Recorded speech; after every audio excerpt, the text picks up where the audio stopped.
በኃይልና ጉድባይ መካከል ምን አሳለፍን? እኔ የኢዮብን ታሪክ ማውቀው በመጽሐፍ ቅዱስ ነው። ኢዮብ ትዕግስተኛ ነው።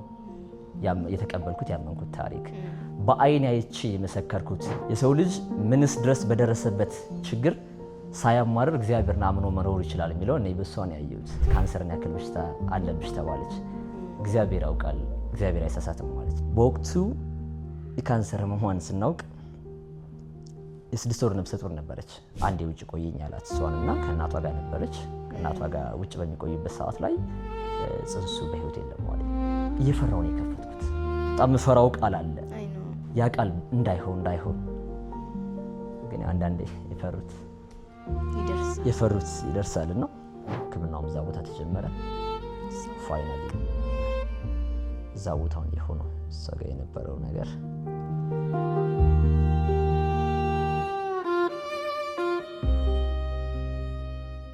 የዚህ ሳምንት ያልተላኩ መልእክቶች ፕሮግራማችን ጀምሯል። የዛሬ እንግዲህ የኢዮቤል አባት አይደል? ማንን እንበል እስቲ? እኔ በልጁ ነው እየጠራሁት ያለሁት እስካሁንና ማንን እንበል እስቲ? ራስን አስተዋውቀን። እሺ፣ አመሰግናለሁ። ስሜ አብይ እባላለሁ። ልክ አንቺ እንዳልሽው የኢዮቤል አባት በሚለው መጠሪያ ሞር ታውቃለሁ። የኔ የራሴ መጠሪያ ስሜ አብይ ነው። የኢዮቤል አባት ነው የኢዮቤል ልጅ ነው፣ ግን ሞር ያንን ነጥሮ እንዲወጣ ለምን ፈለግክ? እስቲ ራስን እንትን ካለ የኔ አብይ ከሚለው ጎልቶ የኢዮቤል አባት የሚለው ነጥሮ ወይም ጎልቶ እንዲወጣ የፈለኩበት ምክንያት ምንድነው? የኔነቴ ዋናው ሚስጥሬ ከስሜ ቀድሞ እንዲመጣ እንዲጎላ የምፈልገው ስም ይሄኛው ስም ስለሆነ ነው። ምክንያቱም መኖሬ ሁሉ ነገሬ ከሱ ጋር ዲፔንድ የሆነ ነው። ኢዮቤል በሚለው ውስጥ ነው እኔ ለማንም ሰው ሳስተዋውቅ ቅድሚያ ልጄ ነው ጠርቼ የምናገረውና ለዛም ነው ኢዮቤል የሚለው ስም አብሮ ተያይዞ ጎልቶ እንዲወጣ የተፈለገበት ምክንያት። እንግዲህ አብይ ዛሬ የተገናኘ ነው ሞር ስለ ባለቤት ስለ ልጅ ብቻ እንደ አባት ልጅን እንደምታሳድግ አባት እዛ ውስጥ ያለውን ስትራግል ደስታ ምንም አይነት ነገር አብረን እንድናወራ ነው። ከየት ብንጀምር ደስ ይለኛል መሰለ? ባለቤት ከተዋወቅክበት ሞመንት እንዴት ነበር? ከባለቤት ጋር የተዋወቅከው? ባለቤት ጋር የተዋወቅኩት በጣም ረጅም ዓመት ይሆነዋል። እንግዲህ ወደ 14 ዓመት በላይ ነው የሚሆነው ካሁን ጀምሮ ወደ ኋላ ስንቆጥር በእኛ 2004 ዓመተ ምህረት ማለት ነው። 2004 ዓመተ ምህረት የዩኒቨርሲቲ ተማሪዎች ሆነን ነው እንደዛ ነው የጀመረው። በጣም ረጅም ዓመት ነው። እኔ ፈርስት ይር ተማሪ፣ እሷ 3ኛ ዓመት ተማሪ ሆና የት ዩኒቨርሲቲ ነው የምትሆነው? ጎንደር ዩኒቨርሲቲ ነበርን። እሷ ከአዲስ አበባ ጎንደር ለመማር መጣ። እኔ ደግሞ እዛው ጎንደር ተምሬ እዛው ጎንደር ነበርኩኝና በእንደዛ አጋጣሚ የተጀመረ ትውውቅ ነበረ። እንደው ተመልካቾቻችን አንድ ሶሻል ሚዲያ ላይ የጻፍካት የትውውቃችሁ ሞመንት አለች። እሱን ከማንበብ ብንጀምር ደስ ይለኛል እና እሱን ብታነብልንና ሞር ደግሞ ወደ ታሪኩ እንገባለን ማለት ነው። አዎ፣ ብዙ ሰው ጋር የደረሰ ብዙ ኢንጌጅመንት ያላት አንዲት ጽሁፍ አለች። ከትውውቃችን ጀምሮ ያለፈውን የፍቅር ህይወታችንን ግንኙነታችንን እስከ መጨረሻው ጊዜ ያለውን ነገር የጽፍ ያሳየውበት አንድ ታሪክ አለ። ብዙ ሰው ነው በዛ በኩል ኢንጌጅ ያደረገኝ የደረሰኝና እሱን ጽሁፍ እንደሚከተለው ላንብብላችሁ። በኃይልና በጉድባይ መካከል ምን አሳለፍን? ውብ የ11 ዓመታት ገጸ በረከቴ። ከ3 ዓመት በፊት ስለተጻፈ ነው የ11 ዓመታት ያለው። በኃይልና ጉድባይ መካከል ምን አሳለፍን? ሀይ የመጀመሪያዋ ቃል፣ የመጀመሪያው የፌስቡክ ትውውቅ ሜሴጅ፣ የነዛ ውብ ዓመታት የትውውቅ የጓደኝነት የፍቅረኝነት የጮኝነትና የትዳር ዓመታት መሰረት የሆነችው ከሁለት የእንግሊዝኛ ፊደላት የተመሰረተችው አጭር ቃል ሀይ።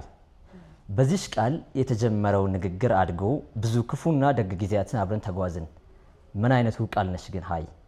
ያቺው ውብ ሴት ከ11 ዓመታት በፊት በፌስቡክ መልእክት መቀበያ ሳጥኔ በኩል የላከችልኝ ሀይ የተሰኘችው ውብ ቃል ለእኔ ከየትኛውም ልቦለድ ትበልጥብኛለች። የሐዲስ ዓለማየሁ ፍቅር እስከ መቃብርም ይሁን የበዓሉ ግርማ ኦሮማይ የትኛውም መጽሐፍ ቢሆን ለኔ ከዛች ሀይ ተብላ ከተላከችልኝ ቃል በላይ የሆነ አቅምም ሆነ ትርጉም ኖሯቸው አያውቅም። በፌስቡክ ኢንቦክስ በኩል ሀይ ተብሎ የተጀመረው ንግግር 11 ዓመታትን ያለምንም መንገጫገጭ በስኬት ተጉዞ እልፍ ፍቅር፣ እልፍ እንክብካቤ፣ እልቆ ቢስ መዋደድ አንድ የተስፋ መቀጠያ የሆነ ውብ ወንድ ልጅን አበርክቶልን ከዕለታት በአንዱ ቀን በሆስፒታል አልጋ ላይ ጉድባይ ነፍስሽ በሰላም ትረፍ በሚል ንግግር ተቋጨ። የተቋጨ ትዝታው አይደለም፣ የተቋጨ ፍቅሩ አይደለም፣ የተቋጨው ተስፋችን አይደለም። የተቋጨው የፊት ለፊት ንግግሩና አካላዊ ግንኙነቱ ነው።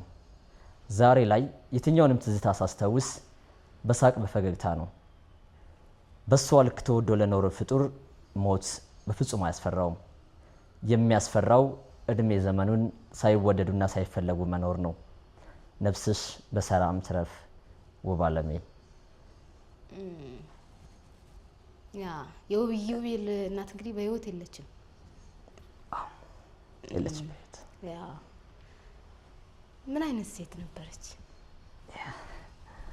የኢዮቤል እናት ምን አይነት ሴት ነበረች የሚለውን በተለያዩ አጋጣሚዎች በተለያዩ ጽሁፎች ላይ ለማስፈር ሞክሬያለሁ። በዙሪያም ያሉ ሰዎች የኔን ምስክርነት ሳይሰሙ ራሳቸው የሚመሰክሩላት አይነት ሴት ነበረች እና በቃ በኔ ማንነት ውስጥ ከፍተኛውን አሻራ ያስቀመጠች ሴት ነች። እኔን ከልጅነት ማለት ይቻላል ከልጅነት አምና ይሄ ሰው ይሆናል፣ ትዳር ያስይዘኛል፣ ባሌ ይሆናል፣ ቤተሰቤን ይመራል፣ ልጆች እናፈራለን ብላ አሳድጋ ያገባችኝ ሴት ነች ማለት እችላለሁ እና የኢዮቤል እናት በቃ በጣም ለፍጽምና የቀረበች አይነት ሰው በመሆኗ ትንሽ ጉድለቶች ሊኖሩ ይችላሉ እንጂ እጅግ በጣም ከፍ ያለች ሴት ነች። በጣም አስተዋይ ነች። ቤቷን፣ ትዳሯን፣ ቤተሰቧን ሁሉንም የምታከብር ኃላፊነትን በአግባቡ መውጣት የምትችል ሴት ነበረች። የኢዮቤል እናት በጣም ጠንካራ ሴት። በተለያዩ አጋጣሚዎች እናገራለሁ። ለእኔ የኢዮቤል እናት ማለት አሁን ባለንበት ዘመን ላይ እኔ የኢዮብን ታሪክ ማውቀው በመጽሐፍ ቅዱስ ነው። ኢዮብ ትዕግስተኛ ነው። የተቀበልኩት ያመንኩት ታሪክ በአይን አይቼ የመሰከርኩት ትዕግስት ምን ድረስ ነው? የሰው ልጅ ምን ድረስ ትዕግስተኛ ሊሆን ይችላል? የሰው ልጅ ምንስ ድረስ በደረሰበት ችግር ሳያማርር እግዚአብሔርን አምኖ መኖር ይችላል የሚለው እኔ በሷ ነው ያየሁት። ምክንያቱም የሷ ህይወት ከዛ ካማረ ከተደላደለ ህይወት ከቁንጅና፣ ከውበት፣ ከስራ፣ ከእውቀት ከእያንዳንዱ ነገር ነው መጨረሻ ላይ ዲክላይን ያደረገው። መጨረሻ ላይ በበሽታ ምክንያት ያንን ሁሉ ነገር ስታጣ ሞት ደጇ ላይ እንደሆነ ስታውቅ ቤተሰቧን፣ ልጇ፣ ባሏን እያንዳንዱ ነገር ትታ እንደምትሄድም ስታውቅ እንኳን እግዚአብሔርን የምታማርር ሴት አልነበረችም። ተመስገን የምትል ሴት ነች። በሽታ መጣ፣ ተያዝሽ ተባላት፣ ተነገረች። ካንሰርን ያክል በሽታ አለብሽ ተባለች። እግዚአብሔር ያውቃል፣ እግዚአብሔር አይሳሳትም ማለች። በወቅቱ የካንሰር ህመሟን ስናውቅ የ6 ወር ነፍሰ ጡር ነበረች። ሁለተኛ ልጃችን ከኢዮቤል በኋላ ያን ኢዮቤል የ3 ዓመት ልጅ ነበረ። 3 ዓመት ከ3 ወር አካባቢ ነበር እዩ። ሁለተኛ ልጃችን ኦልሞስት የ6 ወር ነፍሰ ጡር ነገር ነበረች። 6 ወር አካባቢ ነበረች። እንዴት ነበር? ምን ተሰምቷት ነበር ወደ ሆስፒታል ስትሄዱ? ወደ ሆስፒታል ሄድ ነው የተለየ ምልክቶችን ቀድማ አሳይተን አታውቅም። በሽታዋ ጋር የተያያዘ ምንም አይነት ምልክቶችን አይተን አናውቅም ነበረ። ምናልባት ኖቲስ ሳናረጋቸው ሳናስተውላቸው አልፈን ነው እንዳንል በጣም ትኩረታችን ከፍ ያለ ነው። እርስ በርስ በጣም ግንኙነታችን የየዕለት ግንኙነታችን አንድ ላይ ነን። ብዙ ጊዜያቶችን አብረን ነው የምናሳልፈው። የተለዩ ምልክቶችን አሳይተን አታውቅም ነበር። አንድ ቀን ግን ከእህቷ ጋር ሆና የሆነ ቦታ እየሄደች በነበረበት ሰዓት ላይ ትንሽ አዞረኝ፣ ብዥ ያለብኝ ምናምን አለቻት። አይዞሽ ምናምን ብላት እሷን በዛ መንገድ ታለፈ። ይህንን ምልክት ባየን በአንድ ሳምንት አካባቢ ይመስለኛል ከቢሮዋ አርብ ቀን ነበረ። ከቢሮዋ ጓደኞቿ ወደ ቤት ይዘዋት መጡ። ምን ሆና ነው ብለን በምንጠይቅበት ሰዓት ላይ ማውራት አልቻለችም። በጣም አፏ ተንተባተበ። በዛ ሰዓት ሰው ኖርማል እያወራ የነበረ ሰው ማውራት ድንገት ሲያቅተው ያው የተለመደ አባባል አለ፣ የማ ሰይጣን ነው የሆነ ነገር ዟት ነው አፏን ምናምን ተባለ። በዛ ሰዓት አርብ ቀን ነበረ። ያን ቀን እስኪ ረፍት አድርጊበት አልን። ነፍሰ ጡር ከመሆኗም ጋር ተያይዞ ስራ ቢሮ ትገባ ነበረ። በኃላፊነት ደረጃም ነበረች ቢሮውና ያው ስራ የተለያዩ ነገሮች ድካም ይሆናል ምናምን ብለን አርብን ቀን አሳደርን። አይዞሽ ያው እንክብካቤዎችን የቤት ውስጥ እያደረግን ቆየን። ነገር ግን ያንን ተከትለው ከንግግሯ መለስ አለ፣ ትንሽ ለውጥ አሳየ እሱ።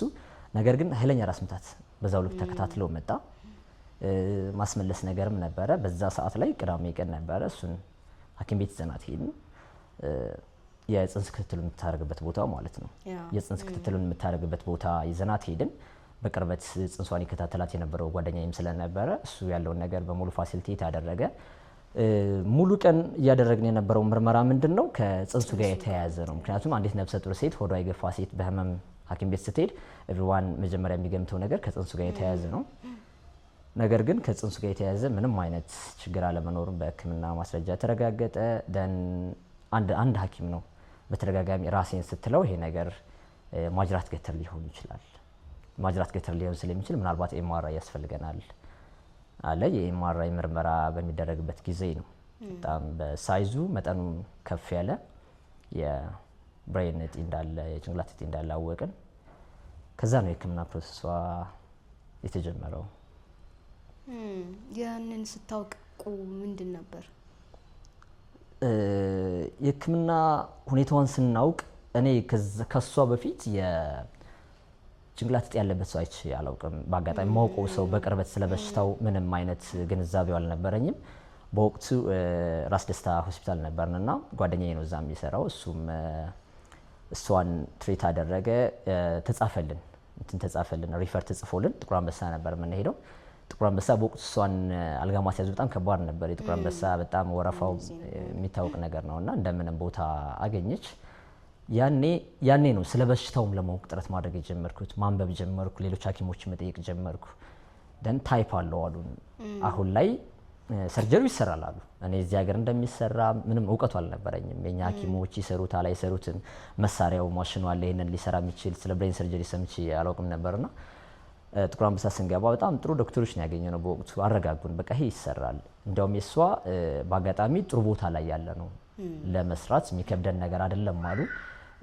አብረን ውጤቱን ያሉ ታዬ ተሰራ፣ ሰርጀሪው ተሰራ። በወቅቱ እኔ በጣም ያስጨንቀኝ የነበረው ነገር አንዱ እርጉዝ መሆኗ ነው።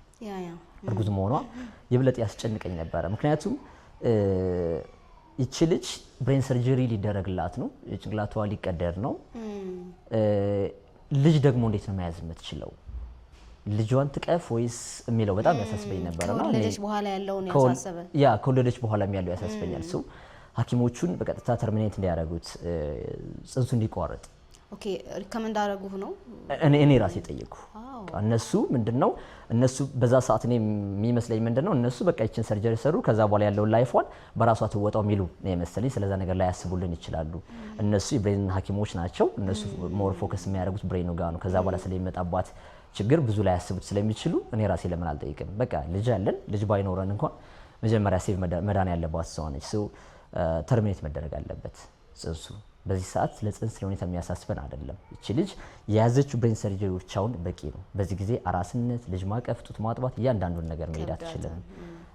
ጥያቄ ሳቀርብ በፍጹም አሉ ሐኪሞቹ አሁን ላይ ጤነኛ የሆነ ልጅ ምንም ያልሆነ ልጅ እንደዚህ ነገር አናደርግም፣ ልጁም ምንም ይሆን አይደለም አይነት ነገር አሉን። ሰው ከልጅ እሷን መርጠህ ነበር አንተ በዛ ጊዜ? ምንም ይሄ ጥያቄ ውስጥ የሚገባ ነገርም አይደለም። ምክንያቱም ትችላለች ብዬ አላስብም። ያ ሁኔታ የበለጠ ላይፏን ነው የሚያከብደው።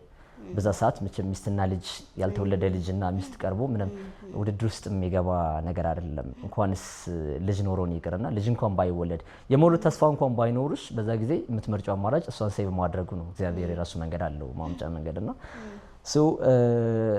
አይሆንም አሉን እነሱ። ጥቁር አንበሳ ሰሩልን። ተሰርቶ ከወጣ በኋላ አስፈሪውና አስደንጋጩ ጊዜ የነበረው ከዛ በኋላ ያለው ውጤቱ ነው። ሰርጀሪው በስነ ስርዓት ተሰራ፣ በአግባቡ ነው ያወጡት ሐኪሞቹ እንዳሉን። ሲቲ ስካን ኤምአርአይ ተነሳች ከሰርጀሪ በኋላ ውጤቱ ጥሩ ነው፣ ክሊር ነው ስካኑ፣ ምንም የቀረ የእጢው ፓርቲ የለም አሉን። በዛ ደስተኞች ሆንን። ነገር ግን ውጤቱ የተቀጠሩ ከ15 ቀን በኋላ ነበረ። ሳምፕል ይወሰድና ሳምፕሉ ምንድነው የሚደረገው? ከ15 ቀን በኋላ ውጤቱ ይደርሳል። ደን እኔ በነዛ 15 ቀናት ውስጥ ተነግሮናል ታይፕ ኦፍ የቲዩመሩ አይነቱ ተነግሮናል ምን እንደሆነ። ነገር ግን ደረጃ አለው ነው ያሉ። ይሄ ሌቭል 1 ሌቭል 2 ሌቭል 3 እስከ ሌቭል 4 ድረስ ነው ያለው። ከሌቭል 1 ዝቅ ያለ ነው፣ ሌቭል 2 እያለ ሌቭል 4 ሲሆን የመጨረሻው እንደሚሆን ነው እኔ የሚያነበብኩት እነሱ የሚያስረዱንና ውጤቱን ነው የምንጠብቀው። ከውጤቱ በኋላ ቀጣይ ህክምናዋ ምን ሊሆን እንደሚችል እንነጋገራለን ያሉ እነሱ። ያቺ 15 ቀን ሪሰርች ያረክባት ቀን ነች ነው? በዛች 15 ቀን ውስጥ እኔ ምን የትኛው ታይፕ ቢሆን የትኛው አይነት እጢ ቢሆን ሞር ለህይወቷ ሊያሰጋት ይችላል ድጋሚ የመመለስ ነገሩ ነው። በጣም ተረብሻ ነበር ማለት ነው። ምንም ጥያቄ የለውም። ይሄ በጣም ከባዱ ጊዜ እሱ ነው የነበረው። 15 ቀን አንደኛ ብዙ ሰው ይሄንን ነገር አያውቀውም። ቤተሰቦቿም ቢሆኑ እህቶቿ፣ እናቷ፣ እያንዳንዱ ቤተሰብ በጣም ኬሪንግ ፋሚሊ ነው። በጣም ነው የሚንከባከቧት። ያንን የ15 ቀን ውጤቱን በእኔ ደረጃ ሊጨነቁ አይችሉም። ምክንያቱም እኔም አላወጣሁትም። ውጤቱ እንደዚህ ሊሆን ይችላል፣ እንደዚህ ሊከፋ ይችላል፣ እንደዛ የሚለውን አልሄድኩም። 2-3 ጓደኞች አሉ ህክምናውን በስነ ስርዓት የሚረዱ። ከነሱ ጋር ነው የምንወያየው፣ ከነሱ ጋር ነው የማወራው። ዘን ፋይናሊ ከ15 ቀን በኋላ ውጤቷ ደረሰ። ውጤቷ ሲደርስ እኔ ያነበብኩት ነገር ነበረ። እያንዳንዱ ነገር አንብቤያለሁ። ሌቭል 1 ቢሆን ምንድነው? ሌቭል 2 ቢሆን ምንድነው? 3 ቢሆን 4 ቢሆን 4 ማለት የመጨረሻው ነው። በጣም ተርሚናል ነው። መድኃኒት ሊድን የማይችል እንደዚህ አይነት ነገር ነው ሌቭል 4 እና ተደውሎልኝ ከስራ ቦታ ነው ውጤት ደርሷል የተባልኩት። ልክ እዛ ስሄድ ፖስታ ብቻ ነርክ? አዎ ከስራ በቀጥታ ጥሩ ኃይሎች ነበር ስራዬ። ከጥሩ ኃይሎች እዛ ጥቁር አንበሳ ሄድኩኝ። ውጤቱን በፖስታ ነው የሚሰጡን። እንደዚህ በፖስታ አሽገው ሰጡኝ። እየፈራው ነው የከፈትኩት። ፋይናል ውጤቱ ላይ ኮንክሉዥኑ ላይ ምን ይሆን በጣም የምፈራው ቃል አለ። ግላይብላስቶማ ይሉታል ሐኪሞች፣ ጂቤም ነው የሚሉ እነሱና ያ ቃል እንዳይሆን ግን አንዳንዴ የፈሩት ይደርሳልና ስከፍተው ራሱ ግላይብላስቶማ WH4 ሌቭል 4 ይላል። ምንድን ነበር በዛች ቅስፈት እንትን ያለ? በጣም ሞስት ዲቫስቴቲንግ የሆነ በጣም ከባዱ ስሜት እንደውም ያን ቀን ነው። በጣም ማለት ታመመች ወይም ደግሞ እጢውን ያወቅኩበት ቀን አለ። ግን ያኔ ተስፋ አለን ታከም ይሆናል አልኩኝ። በየዕለቱ ሐኪሞቹ አበርትተውኛል። ይሄኛውን ሳይ ግን ያነበብኩት ነገር ብዙ ነው። እግዚአብሔር ይመስገን ያነበብኩት በሙሉ ካወቅንበት ጀምሮ ያንዳንዱ አልተከሰተም። ቢያንስ የሆነ ተመሳሳይነት ቢኖረውም ብዙ ተስፋዎች የነበሩት ነገር ነበር። እዚህ ጋር ግን የሆነ ሲያመን የሆነች ነገር ሲያመን ጎግል አታርጉ ይባላል። ታውቃለህ? አታድርጉ ይባላል። ግን ጎግል በጣም ነው እንድትረበሽ የሚያደርግ። በጣም ሰፋ አድርጎ ስለሚነግርህ ሌላ በሽታ ይሰጣል ይባላል በሳይንሱ። በትክክል ይረብሻል። እኔም ተረብሻለሁ። ግን የሆነ አንዳንድ ማወቅ ያለብኝ ነገሮች እንዳውቅም አድርገውኛል። አሁን ሙሉ በሙሉ ጎድቶኛል አላለም። ምክንያቱም የሌቭል 4 ካንሰር ፔሽንት መሆኗን ካወቅኩ በኋላ እኔ አሁን ድረስ ላይፌ ላይ እየጠቀመኝ ያለውን ነገር አሁን ድረስ እዩ ጋር እየጠቀመኝ ያለውን ነገር እንድማርበት እንዳውቅበት አድርገውኛል።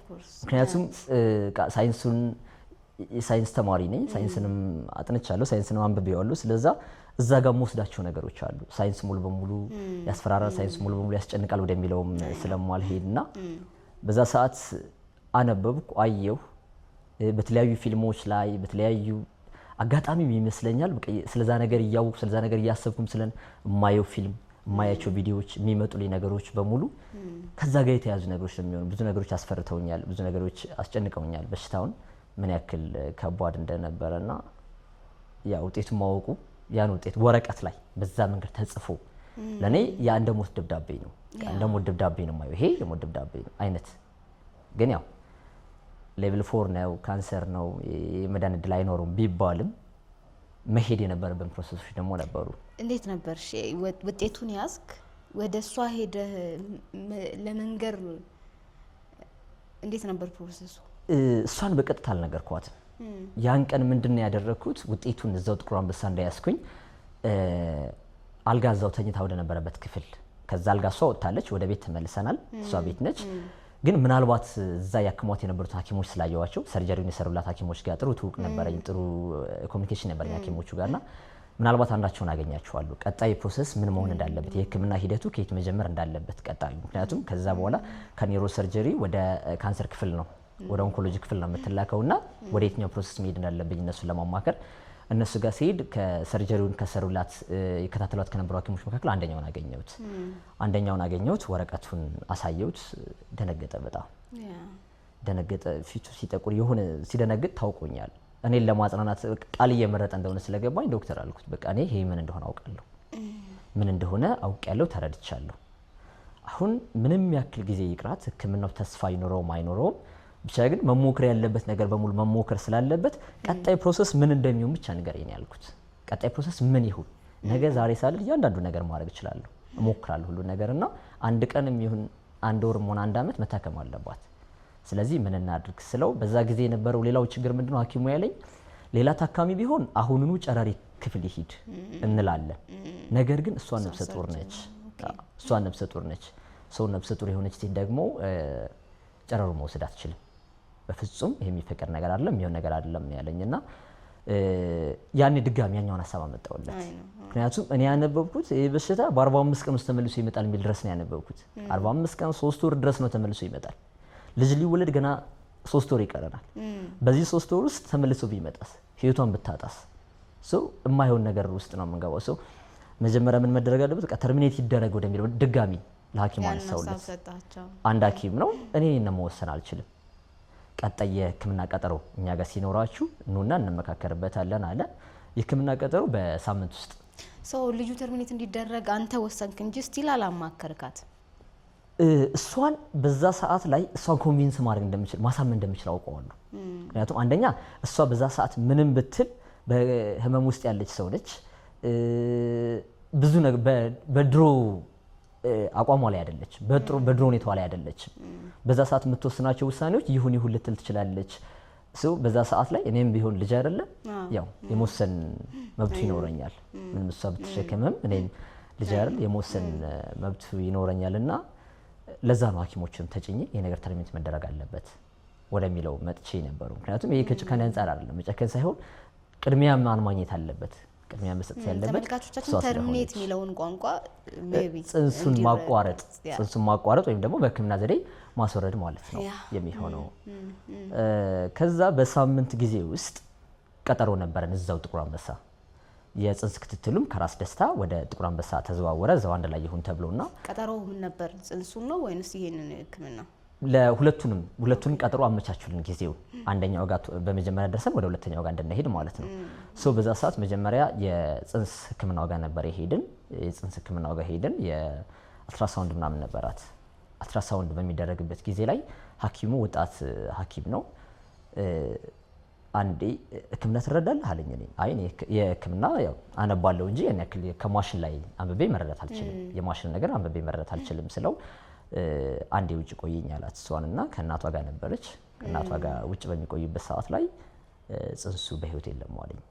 ጽንሱ በህይወት የለም በዛ ሰዓት። ምክንያቱም ብዙ ፕሮሰሶች ታልፏል። መድኃኒቶች የወሰደች ነበረ። ከሱ የጤና ሁኔታ አለ። ምናልባትም ያ የወሰደቻቸው መድኃኒቶች ሊሆኑ ይችላሉ። እንግዲህ የእግዚአብሔር ስራ የተለያዩ ነገሮች ይኖሩታል በውስጡ ለጽንሱ ማለፍ። ምንም ይሄ ነው የምንለው ራሱን የቻለ ሊገባን የቻለ ምክንያት የለም። በዛ ሰዓት አንደኛ እሷ ከህክምናው ከወጣች በኋላ ከሰርጀሪ ከወጣች በኋላ ልጇ በህይወት እንዳለች ሴት እንደሆነች ጽንሱ ሴት እንደሆነች በህይወት እንዳለች ጤነኛ እንደሆነች አልትራሳውንድ አይቶ ነግረዋት ነበረ። እሷም ተስፋ ማድረግ ትችላለች። እኔም ድኛለሁ ልጅም በህይወት አለች ወደሚለው ውስጥ መጣለችና በዛ ሰዓት ተመልሶ ልጅሽ በህይወት የለችም ብሎ መንገዱ ትንሽ አስቸጋሪ ሴት እንደነበረች ነግረዋታል። በዛ ሰዓት ላይ እኔ ለመንገር ትንሽ አቅም አጣሁ። ምን ብዬ እንደምነግራት ግራ ገባኝ። ጓደኞቼ ጋር በጣም ክሎዝ ነች፣ በጣም ተቀራረበ ግንኙነት ያላት ጓደኞቼ ጋርና አንደኛው ጓደኛዬን ጠራሁት እና አልኩት። ከቢሮ መጣ ጓደኛዬና ነገርኩት። ማማ እንደዚህ ነው፣ እሷ እንዴት ማስረዳት እንዳለብን እንመካከርና በቃ እንንገረው አለም። በዛ ሰዓት እሷ ጠርጥራለች። እስኪ አንዴ ውጭ ቆይና አንተና ሲለኝ ሐኪሙ ያኔ ልክ ያልሆነ ነገር አለ ብላለች። ያ ህመሟም ስላለ ህመሟም ያንዳንዱ ነገር ጠርጥራለች። አንደኛ የጽንስ ሐኪም እንደሆነ ስለምታውቅ ከራሷ ከጭንቅላቷ ሰርጀሪ ጋር ሳይሆን ከጽንሱ ጋር የተያያዘ ልክ ያልሆነ ነገር እንዳለ ተረድታለች፣ ገምታለች። እና መጣ ጓደኛዬ። ከጓደኛዬ ጋር ቁጭ ብለን እናቷም ነበሩ አንድ ላይ ነገርናቸው። ስንነግራቸው አለቀሰች። በወቅቱ በቃ አዘነች። ግን ያው ማጽናናት ነበረብን። አንዳንዴ እግዚአብሔር መንገድ አለው እዚህ። ያ ልጅ ቢኖር ጽንሱ ቢኖር የራዲዬሽኑን የጨረሩን ሕክምና ማድረግ አትችልም። ነገር ግን እግዚአብሔር በራሱ መንገድ ሕክምናዋን ቶሎ እንድታገኝ ራሱ መንገድ ሲሰራለን ጽንሱ በህይወት የለም። አንዳንዴ መጥፎ ነገር ነው የተፈጠረው፣ ግን ጥሩ ሪዛልት ይኖረዋል፣ ጥሩ ውጤት ይኖረዋል። ቢያንስ እሷ ጨረሩን ማግኘት ትችላለች። በዛ ሰዓት ያው ለሐኪሞች ተመልሼ ነገርኳቸው ጽንሱ በህይወት የለም ስላቸው፣ በቃ እንደዚህ ከሆነ በቀጥታ ወደ ጨረሩ መሄድ ትችላለች። 6 ሳምንት ከሰርጀሪ ጀምሮ 6 ሳምንት መቆየት አለባት። 6ኛ ሳምንት ይሙላትና ወደ ጨረር መምራት እንችላለን አሉ። ወደ ጨረር ሕክምናው መሩልን፣ ወደ ካንሰር ክፍል ማለት ነው። ካንሰር ክፍል ላይ የተለያዩ አይነት ሰዎች አሉ፣ የተለያዩ አይነት ሐኪሞች አሉ። አንዳንድ ሐኪሞች በጣም እግዚአብሔር የባረካቸው ሐኪሞች አሉ። አሁን ድረስ እሷም በህይወት ካለፈች በኋላ የተጻጻፈ ልጅህ እንዴት ነው እያሉ የሚጠይቁኝ ሐኪሞች አሉ። የእሱ ሐኪም የነበሩ ሰዎች፣ እነሱ ጋር ማወራቸው ሰዎች፣ እስከ መጨረሻው ሰፖርት ያደረጉን ሰዎች አሉ።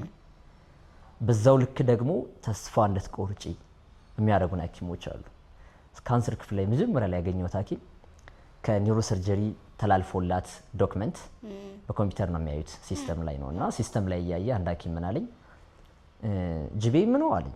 አዎ እንደዛ ነው ስለው፣ አይ ተስፋ እኮ ያን ያክል ተስፋ አታድርጉ ምናምን ሲል፣ ዶክተር ነው ዶክተር። አይ ዶክተር እዚህ ጋር እኔ አንድ ቀንም ይኑራት 1 አመት ካንተ ጋር ማለፍ የሌለበትን ነገር ካንተ ጋር መሰራት ያለበትን ነገር ብቻ ስራልኝ፣ ከዛ ውጭ ያሉትን እኔ ራሴ እሄዳለሁ።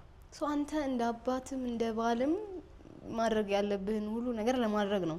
ያንን ፍርሃት አለ እኮ አይደል? ስቲል ፍርሃት አለ እኮ ውስጥ ያለወጣው አንድ ዶክተር አፍ አውጥቶ እንደዚህ ያለ። አዎ እንደዛ አለኝና ፕሮባብሊ ብቸኛው ሐኪም ነው የሐኪም የገጠመኝና አብዛኞቹ ሐኪሞች ሌት ተቀን ስራ ውስጥም ይሁኑ ከስራ ውጭም ይሁኑ በስልክም በቴክስትም እዛው በአካልም ብዙ ሰፖርት አድርገውናል እስከ መጨረሻው ሰዓት።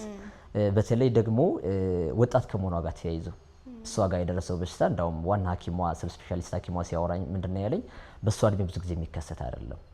ወጣትነቷ በጣም እንትን ብሎታል፣ እንትን በቃ እነሱን አሳስቷቸዋል ወጣትነቷ በዚህ እድሜ ያን በሽታ መያዝና ጥሩ ነው ሰፖርት ያደረጉን፣ በጣም ጥሩ ሰፖርት አድርገውናል። ጥቁር አንበሳ ብዙ የኢትዮጵያ ሕዝብ የማያውቀው ነገር እኛ ሀገር አንድ ሁኔታ ላይ ስትደርሺ ቦታው ላይ ስትረግጪ ነው ያለውን ችግር የምትረጂው የምታውቂው። ጥቁር አንበሳ የካንሰር ሕክምና ክፍልን ያላየ ሕዝብ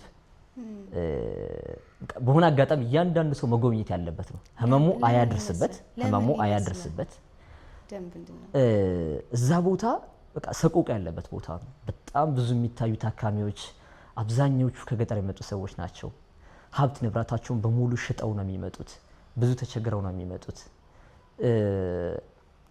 በማታ ህክምና ይደረጋል እና የማታ ህክምና ላይ ሲያደርጉ በራይድ ለመመላለስ ወደሚኖርበት ሰፈር መሄድ ስለማይችሉ አብዛኞቹ ካርቶን ላይ ተኝተው እዛው ነው የሚያድሩት። እዛው ጥቁር አንበሳ እዛው ነው የሚያድሩት። ህክምናው ሁለት አይነት አማራጭ ነው ያለው። እኔ ሲሄድ ወደ ጨረር ክፍል ሲመራልኝ ሁለት አይነት አማራጭ ነው ያቀረቡልኝ። አንደኛው አማራጭ በቀን ነው ህክምናው፣ በሬጉላር መደበኛ ማለት ነው። ክፍያ የለውም። ነገር ግን ወረፋ ግን 1 አመት ከ6 ወር መጠበቅ አለባት ነው የተባልኩት። በጊዜው የሚደርሳት ከ1 አመት ከ6 ወር በኋላ ነው። ምክንያቱም እዛ ጥቁር አንበሳ ውስጥ አንድ ጨረር ማሽን ነው ያለው። አሁን የተለያዩ ከተሞች ጎንደር ወደ ጅማ ምናምን እንደተጀመረ ሐኪሞች ጋር ከካንሰር ሐኪሞች ጋር ክሎዝ ስለሆንኩኝ እነሱም እንደዛ ሲጽፉ ፖስት ያደርጉ አያቸዋለሁ። በዛ ጊዜ ግን እሷ ስትታከም ጳውሎስ ነበር፣ እሱ ተብላሽቷል መሰለኝ የነበረው በወቅቱ። ጥቁር አንበሳ ብቻ ነው የነበረው። ከሁሉም የሀገሪቱ ክፍል መጥቶ የሚታከም ጥቁር አንበሳ ነው። እና ያቀረቡልኝ አማራጭ አንደኛው በቀን በነፃ ህክምና ግን 1 አመት ከ6 ወር መጠበቅ አለባት። ሁለተኛው ክፍያ ያለው በሌሊት የሌሊት ህክምና ደግሞ የሚጀምረው ምሽት 12 ሰዓት ላይ ነው። ሌሊት 6 ሰዓት ሊደርስ ይችላል፣ 9 ሰዓት፣ 12 ሰዓት በቃ የተለያዩ ሰዓታት አሉ። የተለያዩ ጊዜያት ነው ሊደርስ የሚችለው። በእንደዛ መንገድ እኛ የነበረን አማራጭ ምንድነው ያኛው የክፍያው መጠቀም ነው በወቅቱ። ምክንያቱም የእሷ ህይወት የእሷ ያለችበት የጤና ሁኔታ እስከዛ ባያደርሳትስ 1 አመት ከ6 ወር ባይሰጣትስ እድሜ እንደዛ አደረግን። አብዛኞቹ ታካሚዎች ግን የገንዘብ አቅም ያንን መክፈል ያልቻሉ ሰዎች ግን አብዛኞቹ ከሞቱ በኋላ ይደውላቸዋል። ከሞቱ በኋላ ተደውሎላቸው ኑ ወረፋችሁ ደርሷል የሚባልበት ሁኔታ ነውና ይህ ውጭ ያለው ማህበረሰብ ጥቁር አንበሳ ካንሰር ኤሪያ ላይ ያለውን አያውቀው። 33 ቀን ነበር የተሰጠችው ሕክምናዋ ጨረር ማሽን ውስጥ በጣም ለጥቂት ደቂቃ ነው የምትቆዩ። 2 ደቂቃ 3 ደቂቃ ነገር ነው ማሽኑ ብሬንም ስለሆነ ብዙ መቆየት የለበትም ነገር ይመስለኛልና ነገር ግን ወረፋው ግን ያው ይጠበቃል። ለ2 ደቂቃ ስራም ቢሆን ሌሊት 7 ሰዓት መሄድ ካለብን ሌሊት 9 ሰዓት ይፈራረቃል። 33 ቀን እየተመላለስን የታከምን በሌሊት ማለት ነው። 33 ቀን ሙሉ እሱን ታክሟለች። የኬሞ ነበረ አጠቃላይ ለዚህ በሽታ ለሱ አይነቱ በሽታ 3 አይነት ፕሮቶኮሎች ነው ያሉን የሚል ሐኪሞችም ሁሉም ቦታ ላይ የሚነገረን ይሄ ነው። ምንድነው የመጀመሪያው ሰርጀሪ ነው የሚሆነው፣ ሁለተኛው ጨረር ይኖራል፣ ከዛ ኬሞቴራፒ ይኖራል። እነሱንም ሁሉንም ነገሮች ይወስዳለች። የሷ ኬሞቴራፒ እንደ ሌሎች የካንሰር ፔሽንቶች በእጅ የሚወጋ አልነበረም። በእጅ የሚወጋ አይደለም፣ ሞር ብሬን ስለሆነ ይሄኛው ነው የተሻለ ተብሎ ሐኪሙ ያዘዘላት የሚዋጥ ታብሌት ነበረ። የሚዋጠው ታብሌት ፈልጎ ማግኘቱ አስቸጋሪ ነበረ። ፈልጎ ማግኘቱ በጣም አስቸጋሪ ነገር ነበረ። 5 ፍሬ ናቸው። 5 ፍሬ ከሰኞ እስከ ዓርብ ይወሰዳል። ከዛ እረፍት ይኖራታል። ከሰኞ እስከ ዓርብ ትወስዳለች። ለ6 ወራት እንደዛ ነበር የሆነው እና እኛ ሀገር ለማግኘት በጣም ከባድ ነው። አንድ ቦታ ተገኝቶ እሱም ዋጋው በጣም ከባድ ነበር። የቀረበልን የምንጠይቀው ዋጋ ለ5 ፍሬ መድኃኒት አይመስልም። 5 ፍሬ ነች። ከሰኞ 1 ማክሰኞ 1 ብላ እስከ ዓርብ ድረስ የምትወስዳቸው። የመጀመሪያዎቹን ዙር እዚሁ ገዛን፣ ያው አማራጭ አልነበረንም። ከዛ በኋላ ግን በጓደኛ የረዳትነት ከህንድ ማስመጣት ጀመርን። እነዛን ጊዜያቶች የኬሞውንም ቢሆን ከህንድ እያስመጣን 6 ወራቶች የተሳካ ሕክምና ነው ያደረገችው። የተሳካ ሕክምና ነው ያደረገችው። በሕክምና በኩል ፍጹም የቀረ የሚባል ሕክምና አልነበረም እሷ ጋር። ከዛሬው ባለ ታሪካችን ጋር ቆንጆ ቆይታ እያደረግን እንገኛለን። እንዲሁም ይህንን የሚመስልና የተለያዩ ታሪኮች ወደ እናንተ እንዲደርሳችሁ ከፈለጋችሁ ይህን የኔ ድርሻ ዩቲዩብ ቻናል ሳብስክራይብ በማድረግ ቤተሰብ ይሁኑ። ያለነው እንግዲህ ያልተላኩ መልእክቶች ፕሮግራም ላይ ነው።